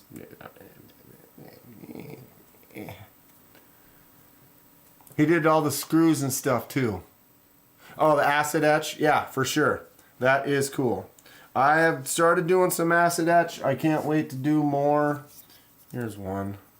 This is one of my first ones. That line is kind of in the wrong place. Kind of looks like a shark belly, which is still cool. Where's the one I did in a better location? Yeah, where is it? There it is. A couple of my acid etches right here. So this one right here, this Olatan's, That is a little bit lower. Definitely more of a false hormone acid etch right there. And we did this one. This Sencut Natchez, really nice stone wash kind of acid etch.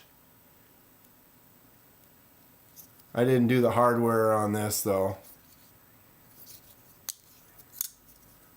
And I have like 5 knives taken apart right now to do some acid etches with. And I will be doing those over this weekend.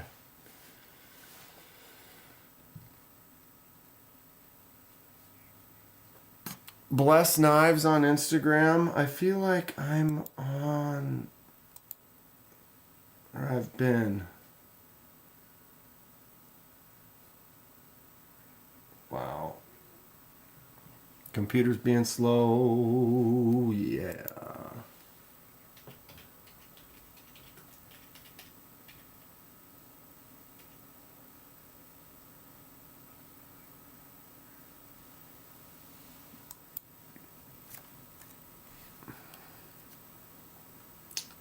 I don't think this one's correct. Blessed Knives. That is definitely not the right one. Blessed Knives. Whoops.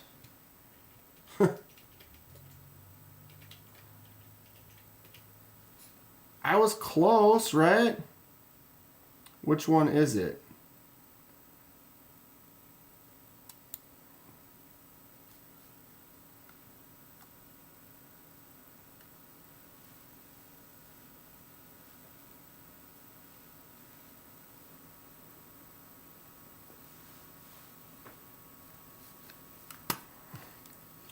So he does custom stuff. Fun.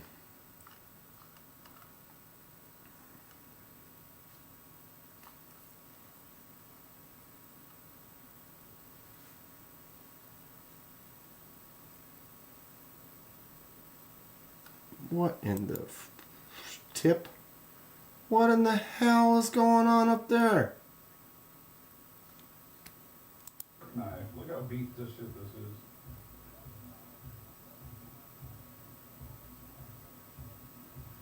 What did it used to look like? What is going on with that tip? Good God. It's like anxiety tip right there. Like, ugh.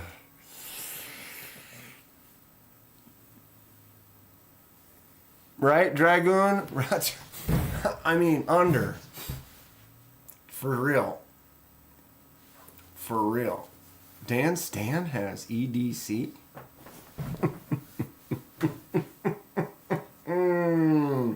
He made the whole knife. Yeah, but it's missing parts on the tip. Or something.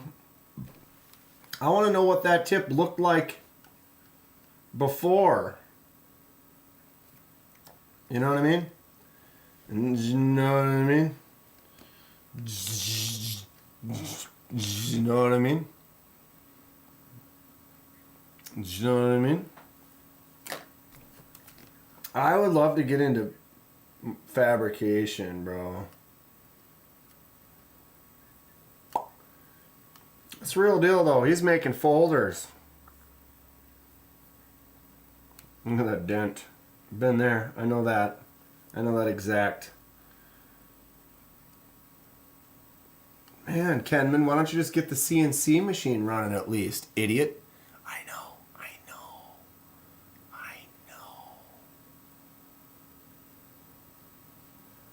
It was way different than what I was expecting.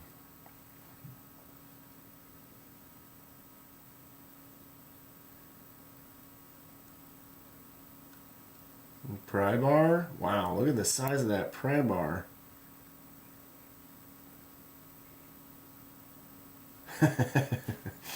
Yeah, that's dope.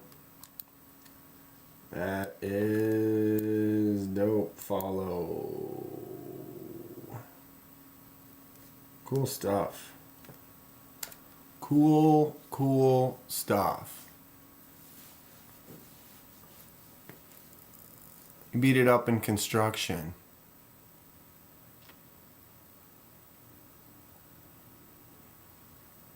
You definitely beat the hell out of that thing.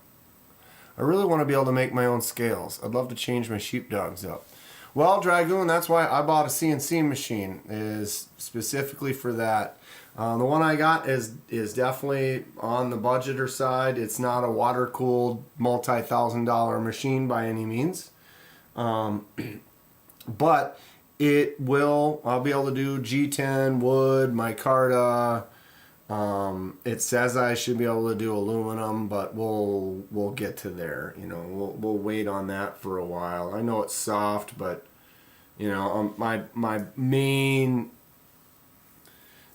goal is to start doing some nice micarta G10s and some wood, just to get started and start messing around. And then if I accidentally, if I become like addicted to it and just absolutely love it or whatever, then I'll look into one of those water cooleds that I was looking at before, that basically minimalizes your time. Like, and I talked to somebody and he's like, yeah, I mean, I got this one here, it's not water cooled, and if you're going to be doing mass production, which I'm nowhere near a mass production thing, it's going to be one-offs, one at a time, you know. But he's like, okay, well, if you have this, he's like, for example, let's say you're going to cut this out right here, and on this machine it will take you 1 hour and it will get hot. And so if you were to say, you're going to make 10 of them a day, there's 10 hours that you put in and that motor got hot. You do about 100 hours, 10 days worth of it, that motor might fry out, and now you need to replace the motor. You get one of the water-cooled ones. Did your chat disappear? What's up, Dylan? Looks like you became a member, though. Dylan, I bought some memberships for a few people at the beginning of the stream, and you won one. So now you have that little knife by your side right there and a little green name. What do you think about that? Did you say you have a chat a second ago and it disappeared, though? I don't know. So, CNC story shortened. You get the nice expensive water-cooled one, and that same cutout that took 1 hour will only take 6 or 7 minutes on the water-cooled one, and the motor won't be getting hot at all. So you won't be overheating it. So now in 1 hour, you can do 6 of them instead of 1 of them. So if you wanted to do 10 a day instead of 10 hours, it's like 1.5 hours. And you're not doing any degradation by overheating the motor and wearing it out. And so, you know, you're jumping in from hundreds of dollars to thousands of dollars, but those thousands of dollars gets you a machine now that you can be running hardcore. You know, you get it going and you'd be like, you can just be pumping them out. I don't plan to be pumping them out all that. What's up, Melissa? How's it going? We've got some royalty in the house tonight. More sick designs coming up with you and Artisan, I see. Saw him at SHOT Show. Melissa, you going to be at Texas, I'm assuming? I will be there. I met Melissa last year at Texas. Great girl, real nice, got a good channel. Badass, for sure. See you in Texas. Aw. With the donation. See you in Texas, buddy. Rock on gesture. Thank you so much, Melissa. I appreciate the $10. Yeah, I'll be in Texas for sure. It was such a good time last year. I'll be excited to get back there. And last year was my first one. Definitely was a novice. Didn't know, you know, that first hour I was there, I was lost. I was walking around. I'm like, I don't even know what to start filming, what to do, where to begin. But having that one under the belt, having some success, meeting a bunch of great people. I was confident that I was going to have a good time last year, but now I feel like just comfortable, settled in, I'm ready to go. I wanted to go to the other Blade shows, but it's expensive. It's tough for me to get out there. Being in Minnesota, it's a little bit further drive. If they were to have a Blade show in Minneapolis, I tell you what. What's going on, Melissa? What are you excited for Texas? I am lost when it comes to that. I just said I'm not, but I am. As far as new knives and stuff, what to be looking for, I hoping Dylan's going to be there. I know he's got some cool stuff. I want to see some of the new, test out some of the new blade seals over at CJRB. My guys Kaiser aren't going to be there. I plan to have a good time though, for sure. Looks like everyone's going to Texas this year. Fingers crossed I get to go with Legion Steel. For sure, Dragoon, let me know if you are going to be there, because if you are, we'll meet up for sure. You had a great pocket check. See you there. Oh, that's right. Melissa cut her leg.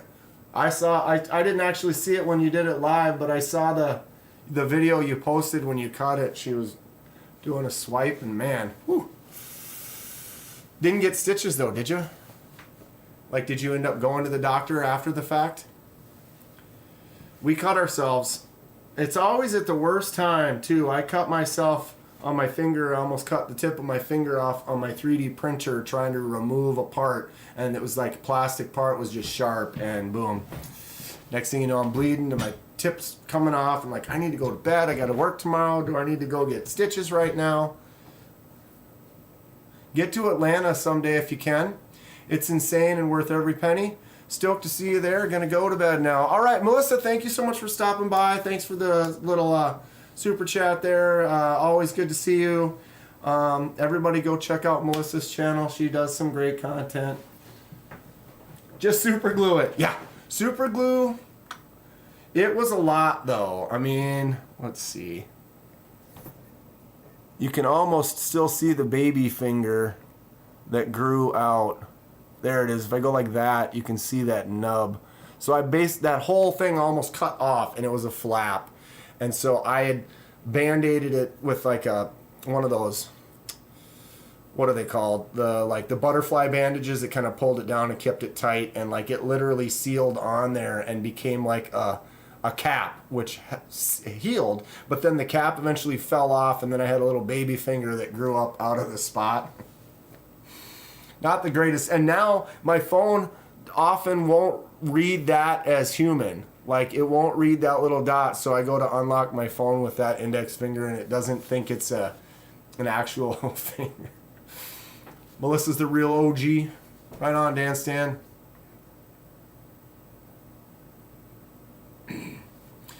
Yeah, she's badass. She handled like a champ. Sometimes though, it's you get a little. I cut myself in a live one time. It wasn't bad, but it was like boom, and I was like, oh, cut my finger. So then I had to sit there and kind of just like was only using my right hand for a while. And it's like, what do? You're kind of stuck.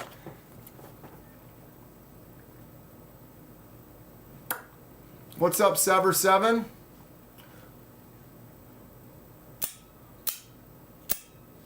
He's asking for a ride share. Someone pick him up on the way. I'm coming straight from the north down south. Straight 14-hour drive from Minneapolis.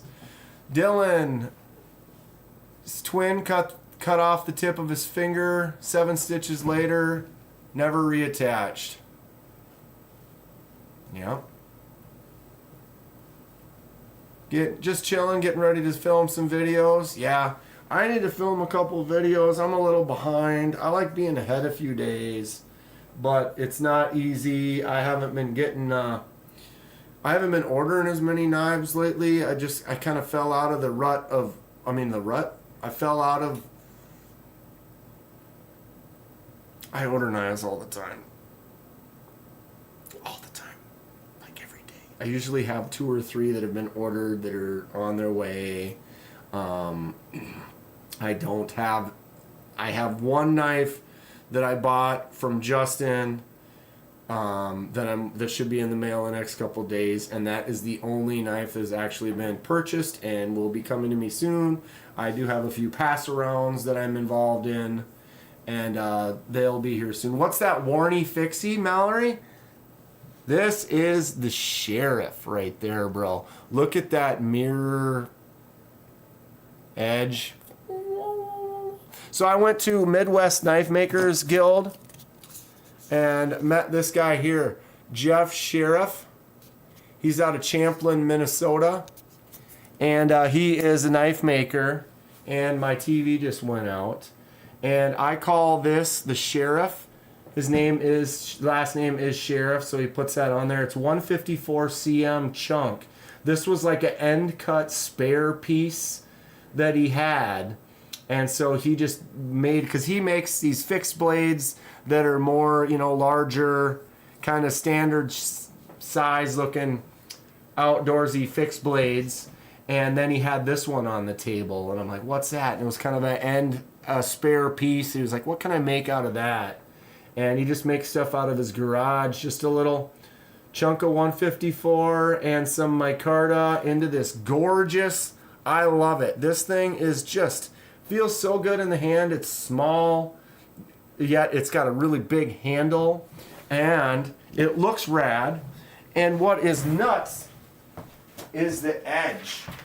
I'm not going to make a total mess here, but if you watch my shorts on this, oops, God, now it's, of course it's not going to cut.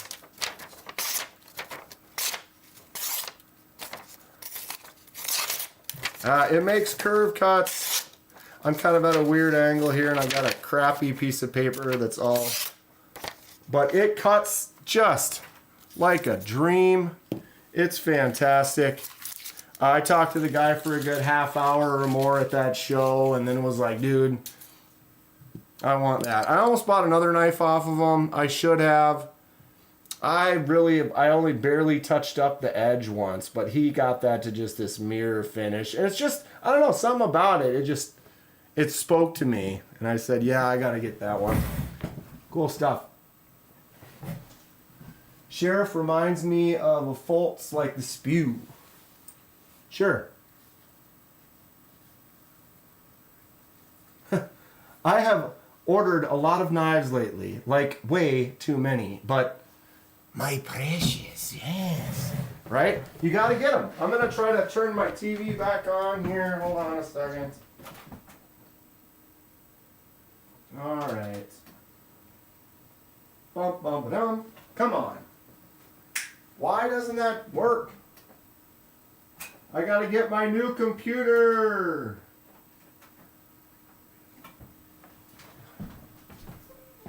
Got it. For some reason it times out, and I have multiple screens up, and for some reason after a while it times out this screen. I've got a screen in front of me here so I can read the chat, I can see what's happening, and it's kind of a more facing this rather than I'm looking. I have a screen over here, I got a screen over here, I got a screen over there. I don't know why I like to have multi-screens up. Heading off, not feeling too great. Have a great night all. Kathleen, I hope you feel better. Take it easy. Have a good night. We'll see you in a live tomorrow, I'm sure. Kathleen's great. Such a lovely person.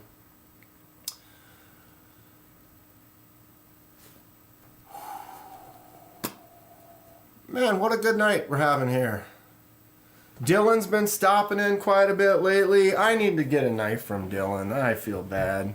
He makes some cool stuff. I'm gonna have to check it out at when I get to Texas.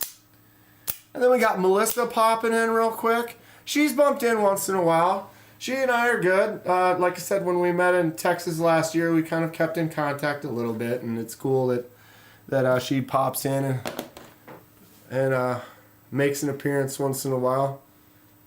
She really blasted off, though. 1 million subscribers. How about that? I mean, she deserves it. She makes good content. She's entertaining.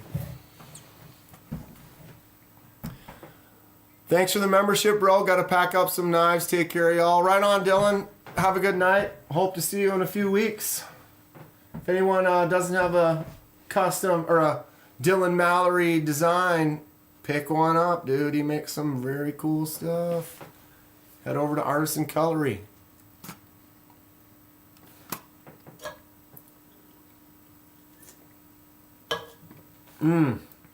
That is warm. I opened that before the stream started. It's 8:30. 2.5 hours. Just like that. What have we even talked about today? God, I don't even. See, this is why I love this so much. You guys, I just come on here, we just chit chat, talk about whatever we feel like. Next thing you know, a few hours have gone by. We found some fun new knives. We looked at some Bless Knives stuff. Dude, how much is his knives? What did Bless Knives start at?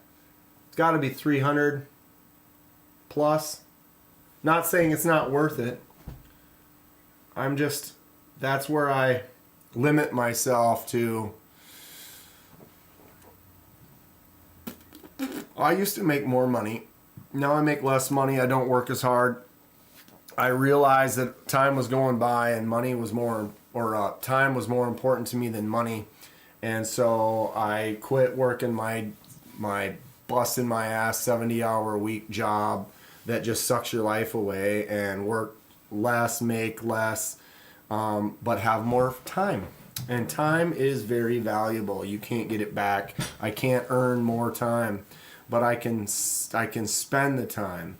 You spend the time as best you can. Sure, you gotta make a living. You gotta be able to pay your bills and stuff like that. But I found bringing it back, cutting down what it is, less responsibilities with my job, less money, but more free time to experience life, do things, maybe not be able to buy as much had I kept that higher paying job, but you don't get to enjoy it as much either because you're spending all your time working. And when I was working 70-hour general manager jobs, you eat, live, breathe, sleep the job.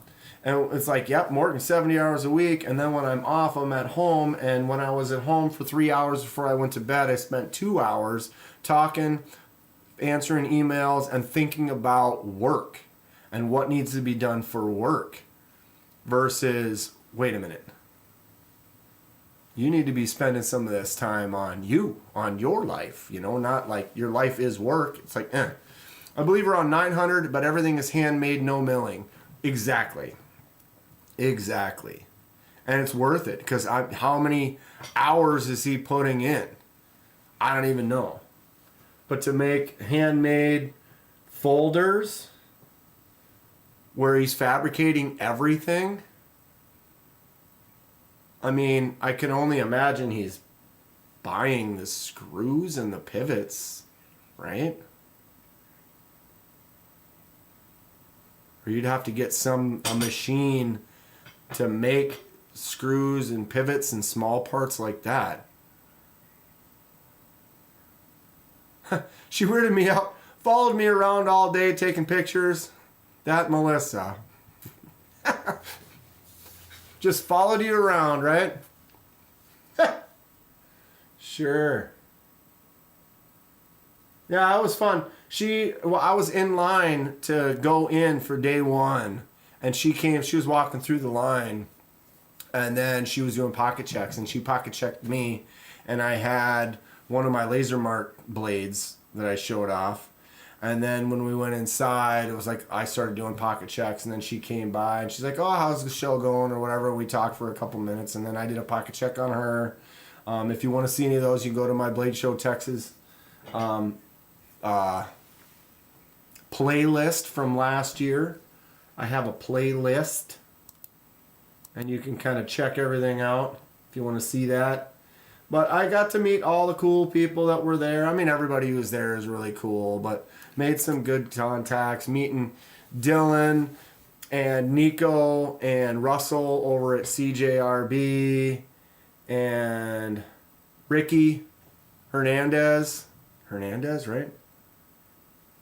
You guys know Ricky? He films for oh my god. My brain just shut off. Just literally shut off. Someone beat me to it.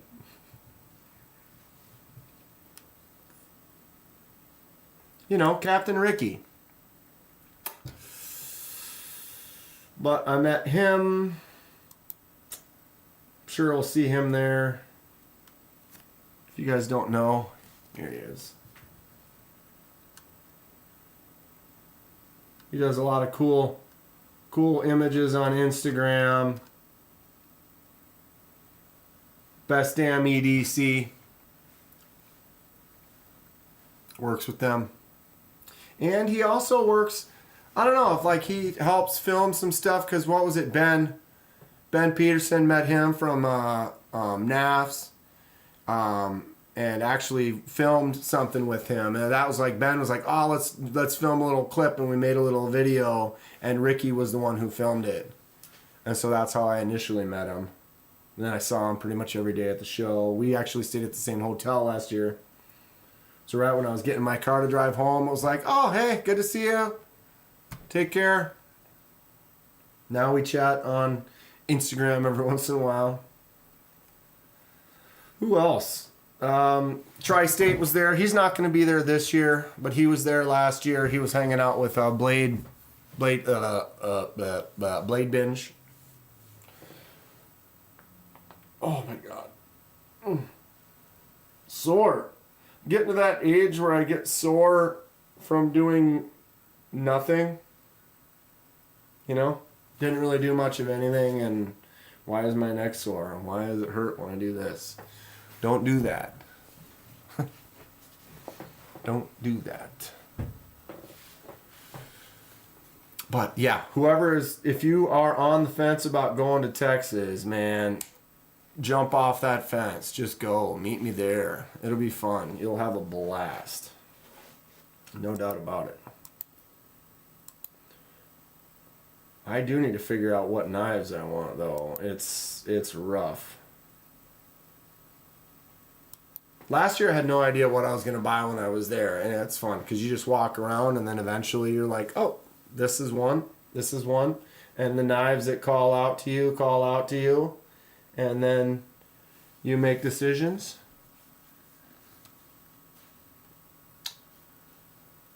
Why, oh why must I? Boom. Yeah, I don't have a video for tomorrow. I don't know what I'm gonna make. It sucks being behind, and then it's like, do I just order knives just to order some knives? Yeah, Kevin, you were there last year. Yeah, it's a lot of people you didn't know. I only had 2,000 subs. I'm still small time. But who else? Renee Ramon was there, and I didn't run into him. There was a couple other people that were like, oh yeah, I was there too. And it's like we never didn't know each other or didn't have a chance to set up. I'll be gear collecting this year after hats and bags. Right on. I'm going to be after some fixed blades and some new stuff. I want to make some more contacts with some companies. Maybe get on a few more pass around type groups and lanyard goodies. I also want to buy. Good night, Steve. Good hanging out, bud. I also want to get materials. Because I'm going to have the CNC up and running before Texas. You heard it here. Is it a lie? I want to get that all. Stacy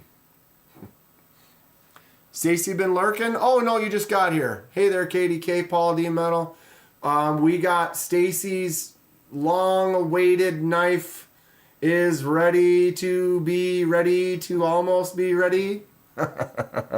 She's been so patient. We had some struggles in the design. We were actually talking about that earlier tonight with translating things over to the laser mark.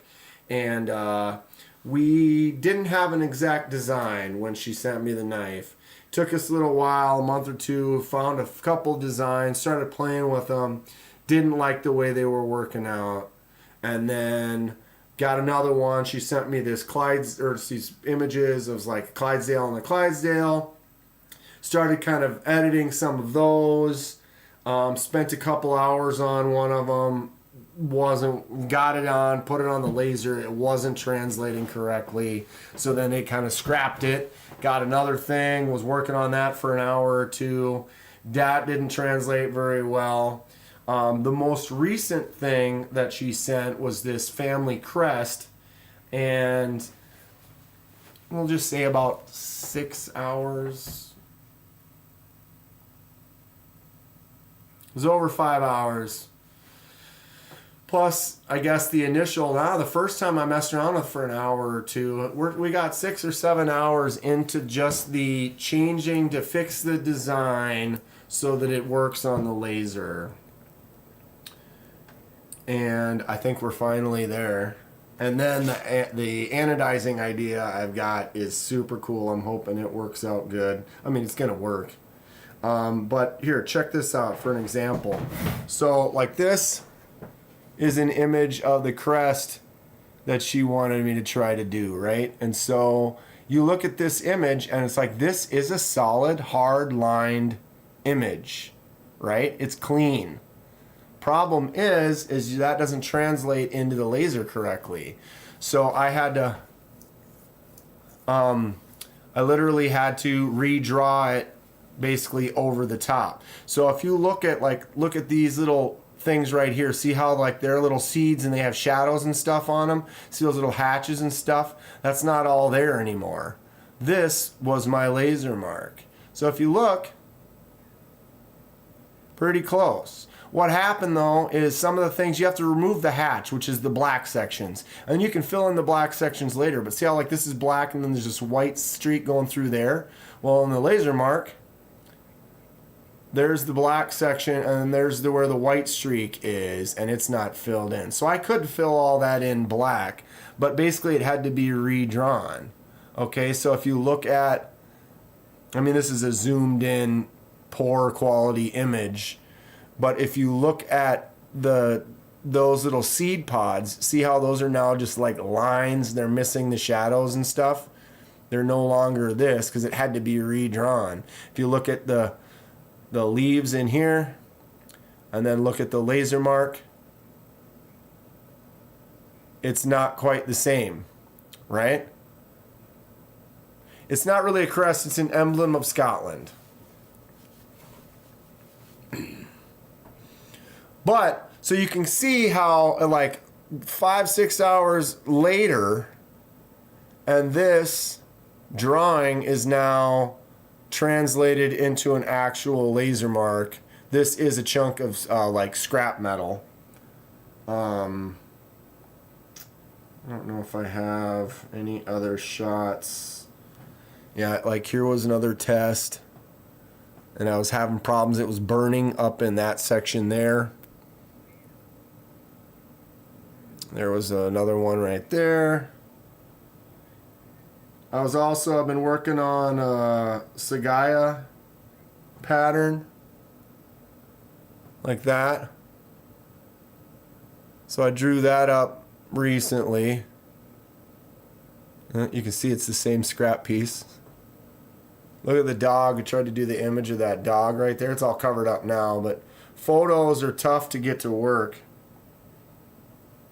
But I think that Sagaya pattern is going to come in handy pretty soon. Appreciate your detailed efforts. Thank you, Stacy. I'm going to make that thing so dang gorgeous. Dude, the ano, I did a little test.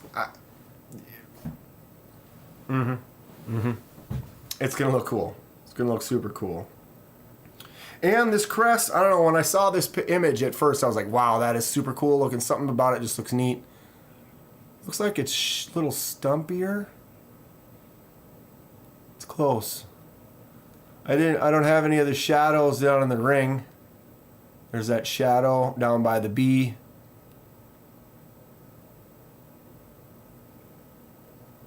Basically, just imagine tracing over the whole thing with a mouse on Photoshop for a few hours.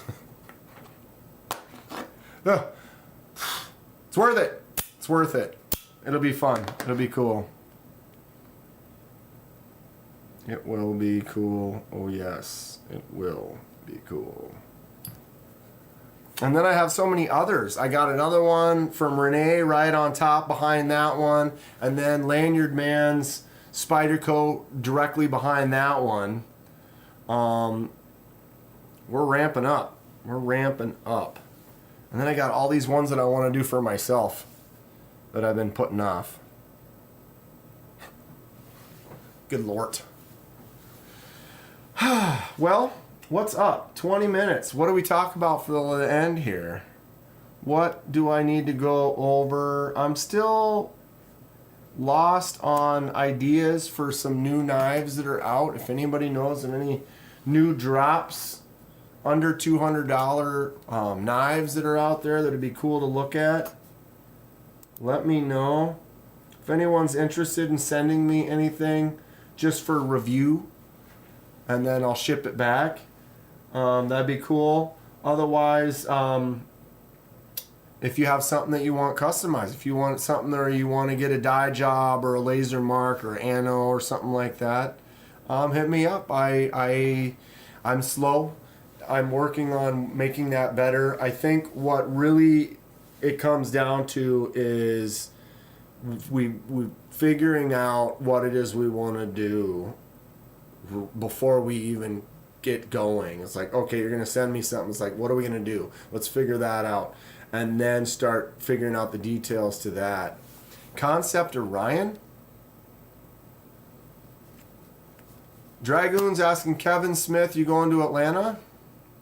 I wish I was going to Atlanta. Greg, the Concept Orion. I can't think of it right off of my head. Give me a moment here. My computer is slow. Alright, there's my link to Concept Knives. If you use that link and make a purchase, I get a little kickback if you want to help out the channel. Concept Knives. Fenrir is a great knife. I've got one.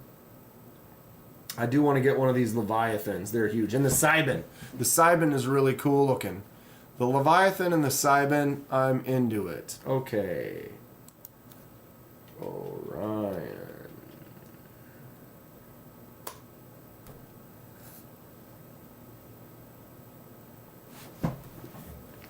Is this new? Why doesn't this one look familiar?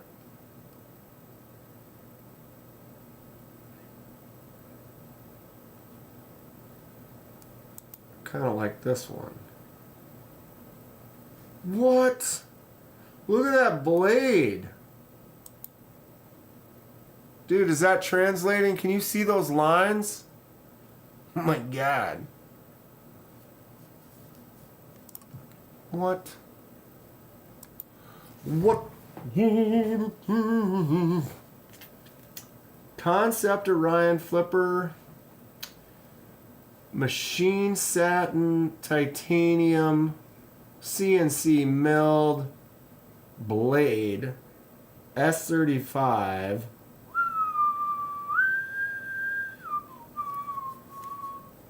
Dang.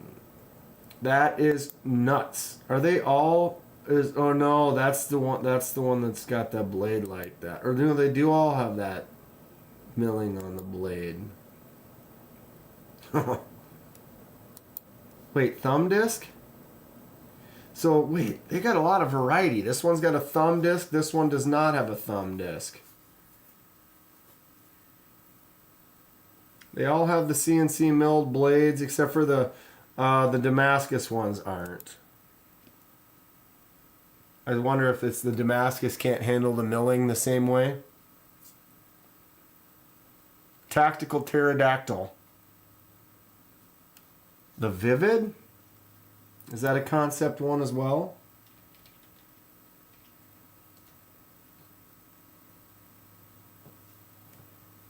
Oh yeah. I like that. Concept makes cool stuff. Except for sometimes like this, I don't know if I like any of these handles. Purple fat carbon, rose fat carbon, white carbon, copper carbon. I mean, the Damascus, sure, but $339. I mean, oh. A little steep. Not that it's not worth it. That one's not terrible. I don't know if I'm not a huge fan of a lot of the camo carbons and stuff. I I almost prefer just a nice clean micarta or titanium. Although I love the blade shape. That warning on there. Mm-hmm. Mm-hmm. Jacob Lindquist, raised in Minnesota, recently moved to Minneapolis. Wait, I mean Lundquist. Is he still in Minnesota? Anybody know? I didn't know Jacob Lundquist was born and raised and lives in Minnesota, Minneapolis. He might live real close to me. I was not aware.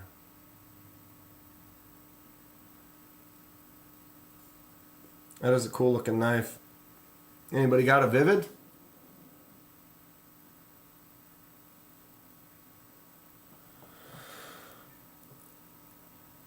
Tactical Pterodactyl is the name of a knife company.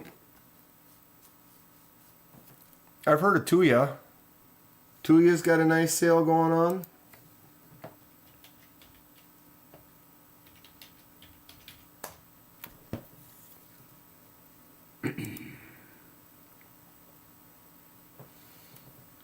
I appreciate the input, you know, anytime people bring up companies that I'm not aware of or good sales or stuff, I jump on it, you know. When he told me that the Flytanium arcade was on sale, I went and bought one, you know. Justin mentioned something and I was like, oh, I didn't know about that. And I looked it up and then I bought one. So I'm always interested, and I like it when people throw you ideas. Ooh. A Rackham Jack? Look at that. There's that Sagaya pattern I was working on right there. Dude.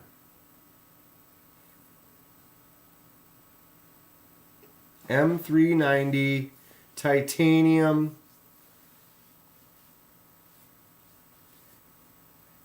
Neat. Wow. That's cool. I like it. Good choice. I'm gonna have to go through this whole page site.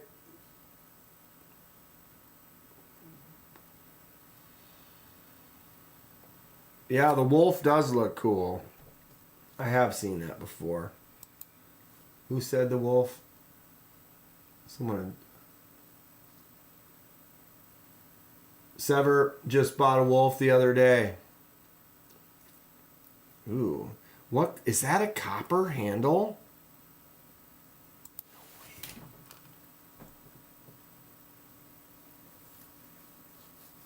What is that?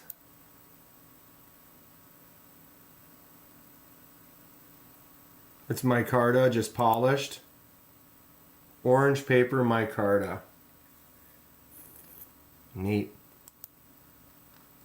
That looks super rad. I love it. M390. Orange paper micarta. Excellent. The Tuya Bruiser. $50 for a bruiser. Get yourself a bruiser. It actually looks like a nice little knife.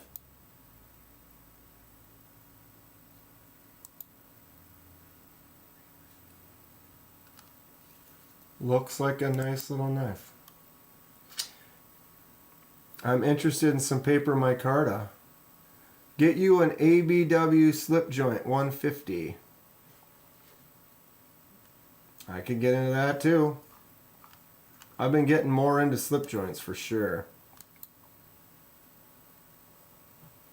Lefty 10 gets 10%.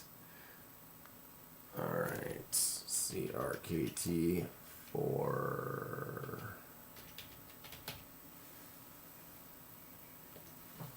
It's an older code, but it checks out. You can get it on Amazon.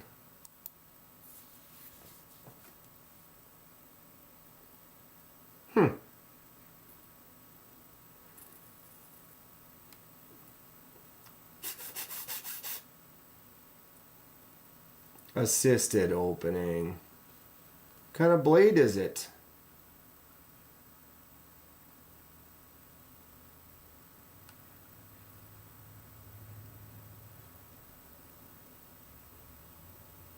High carbon stainless steel.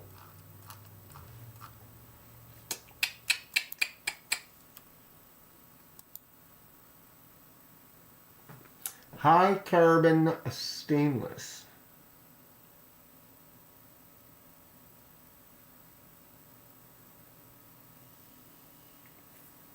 So that's an interesting looking knife. Home. Main page, scroll down, you'll see half the knives.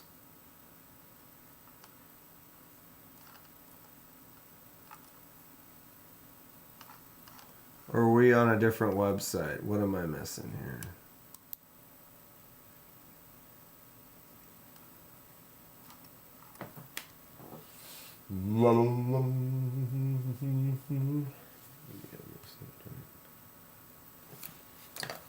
Oh, my neck is getting gross. Come on, I hate you.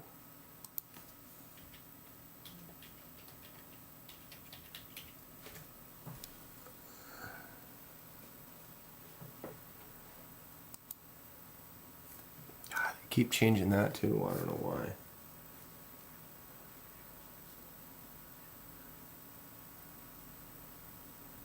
That looks like a Vero, kinda. Ooh, that looks nice too. Sold out. Sold out. They're all sold out. I like the way that looks. That looks cool.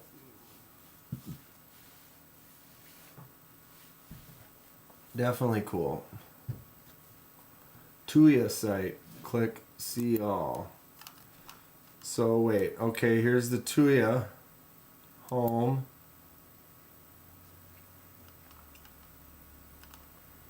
Featured products.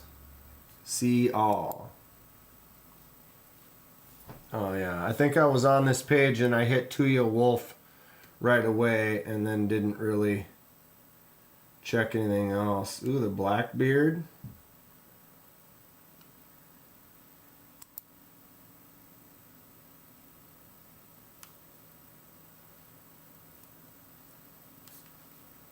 Neat.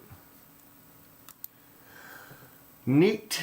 Neat. Anybody have one of them bruisers? $50 D2 bruiser. It's almost the price where it's just you just go for it just because it's $50. Give it a shot. Ooh, this fixed blade though. Hellfire Mini. Tuya Hive. Ooh. What's going on here? The Hive V3 frame lock. M390 and titanium. That looks cool. Doesn't that look almost like carbon fiber though? That's titanium? I mean, it says titanium. Oh no, carbon fiber handle. Okay, so it's titanium on this side. Yeah, see, that looks like titanium. And then this side is carbon fiber. I see. Why don't they just make the whole thing titanium? It'd be $100 more. Best bang for the buck out is that ABW slip joint USA made MagnaCut 65 HRC milled titanium. Yeah, it is. Out of stock. I think that thing is rad. I love it. It really has vibes of that Vero. But I think it's cool. Gives me some great anodizing ideas. No doubt, Neil. No doubt. Man, this Hive is sweet though. I don't know. Something about it. Some knives call to you, you know?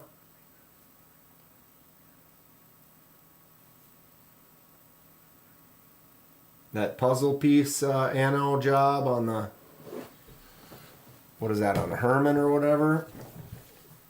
Ooh, the voodoo? What do you do with that voodoo you do?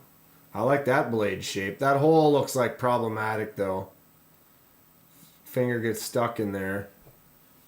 Go to open it and you get stuck. I've been there.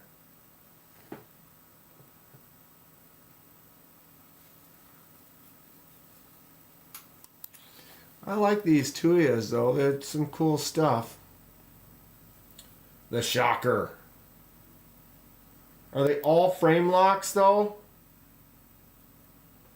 Make me a lefty frame lock and I'll be fine. That one's cool. I like the Shocker. It's not just a knife, it's a statement of quality and craftsmanship. You know it. You have to catch a drop. They sell out fast. Well, Paul, next time there's clip slips look sweet. I like that. Clip slip with a... yeah. $60. Anybody have a clip slip? Do they use it? How does it work? Feel good? Is it enjoyable? And then you don't have to just drop it in your pocket. It actually kind of sits up. Wow.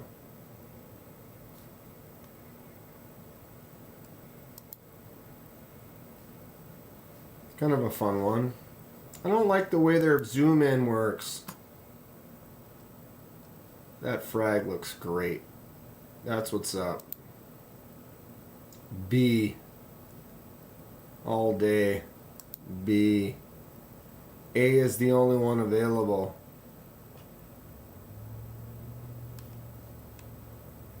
I want B.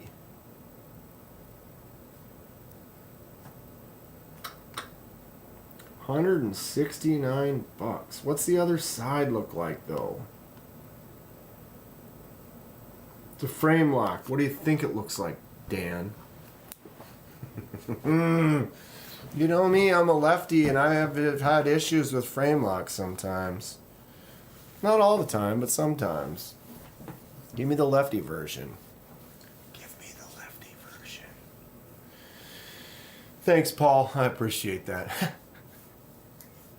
All right, y'all. 9 o'clock. That's the time. It's been 3. Having a blast. Thank you all for hanging out. Great stuff going on. Lots of fun things happening very soon. Lots of custom things. You can see my my 154 cm aluminum Momo has been nakedized. So pay attention. Those scales will be done sometime soon. Stacy's is in the works. And several other custom projects happening very soon, very quickly. A lot of cool stuff in the future. And we'll be at Texas in a few weeks too. Always having a great time. Thank you all so much for joining me. Have a great night. Stay safe. Stay sharp. Buy yourself some knives. Find some cool knives. Recommend them to me.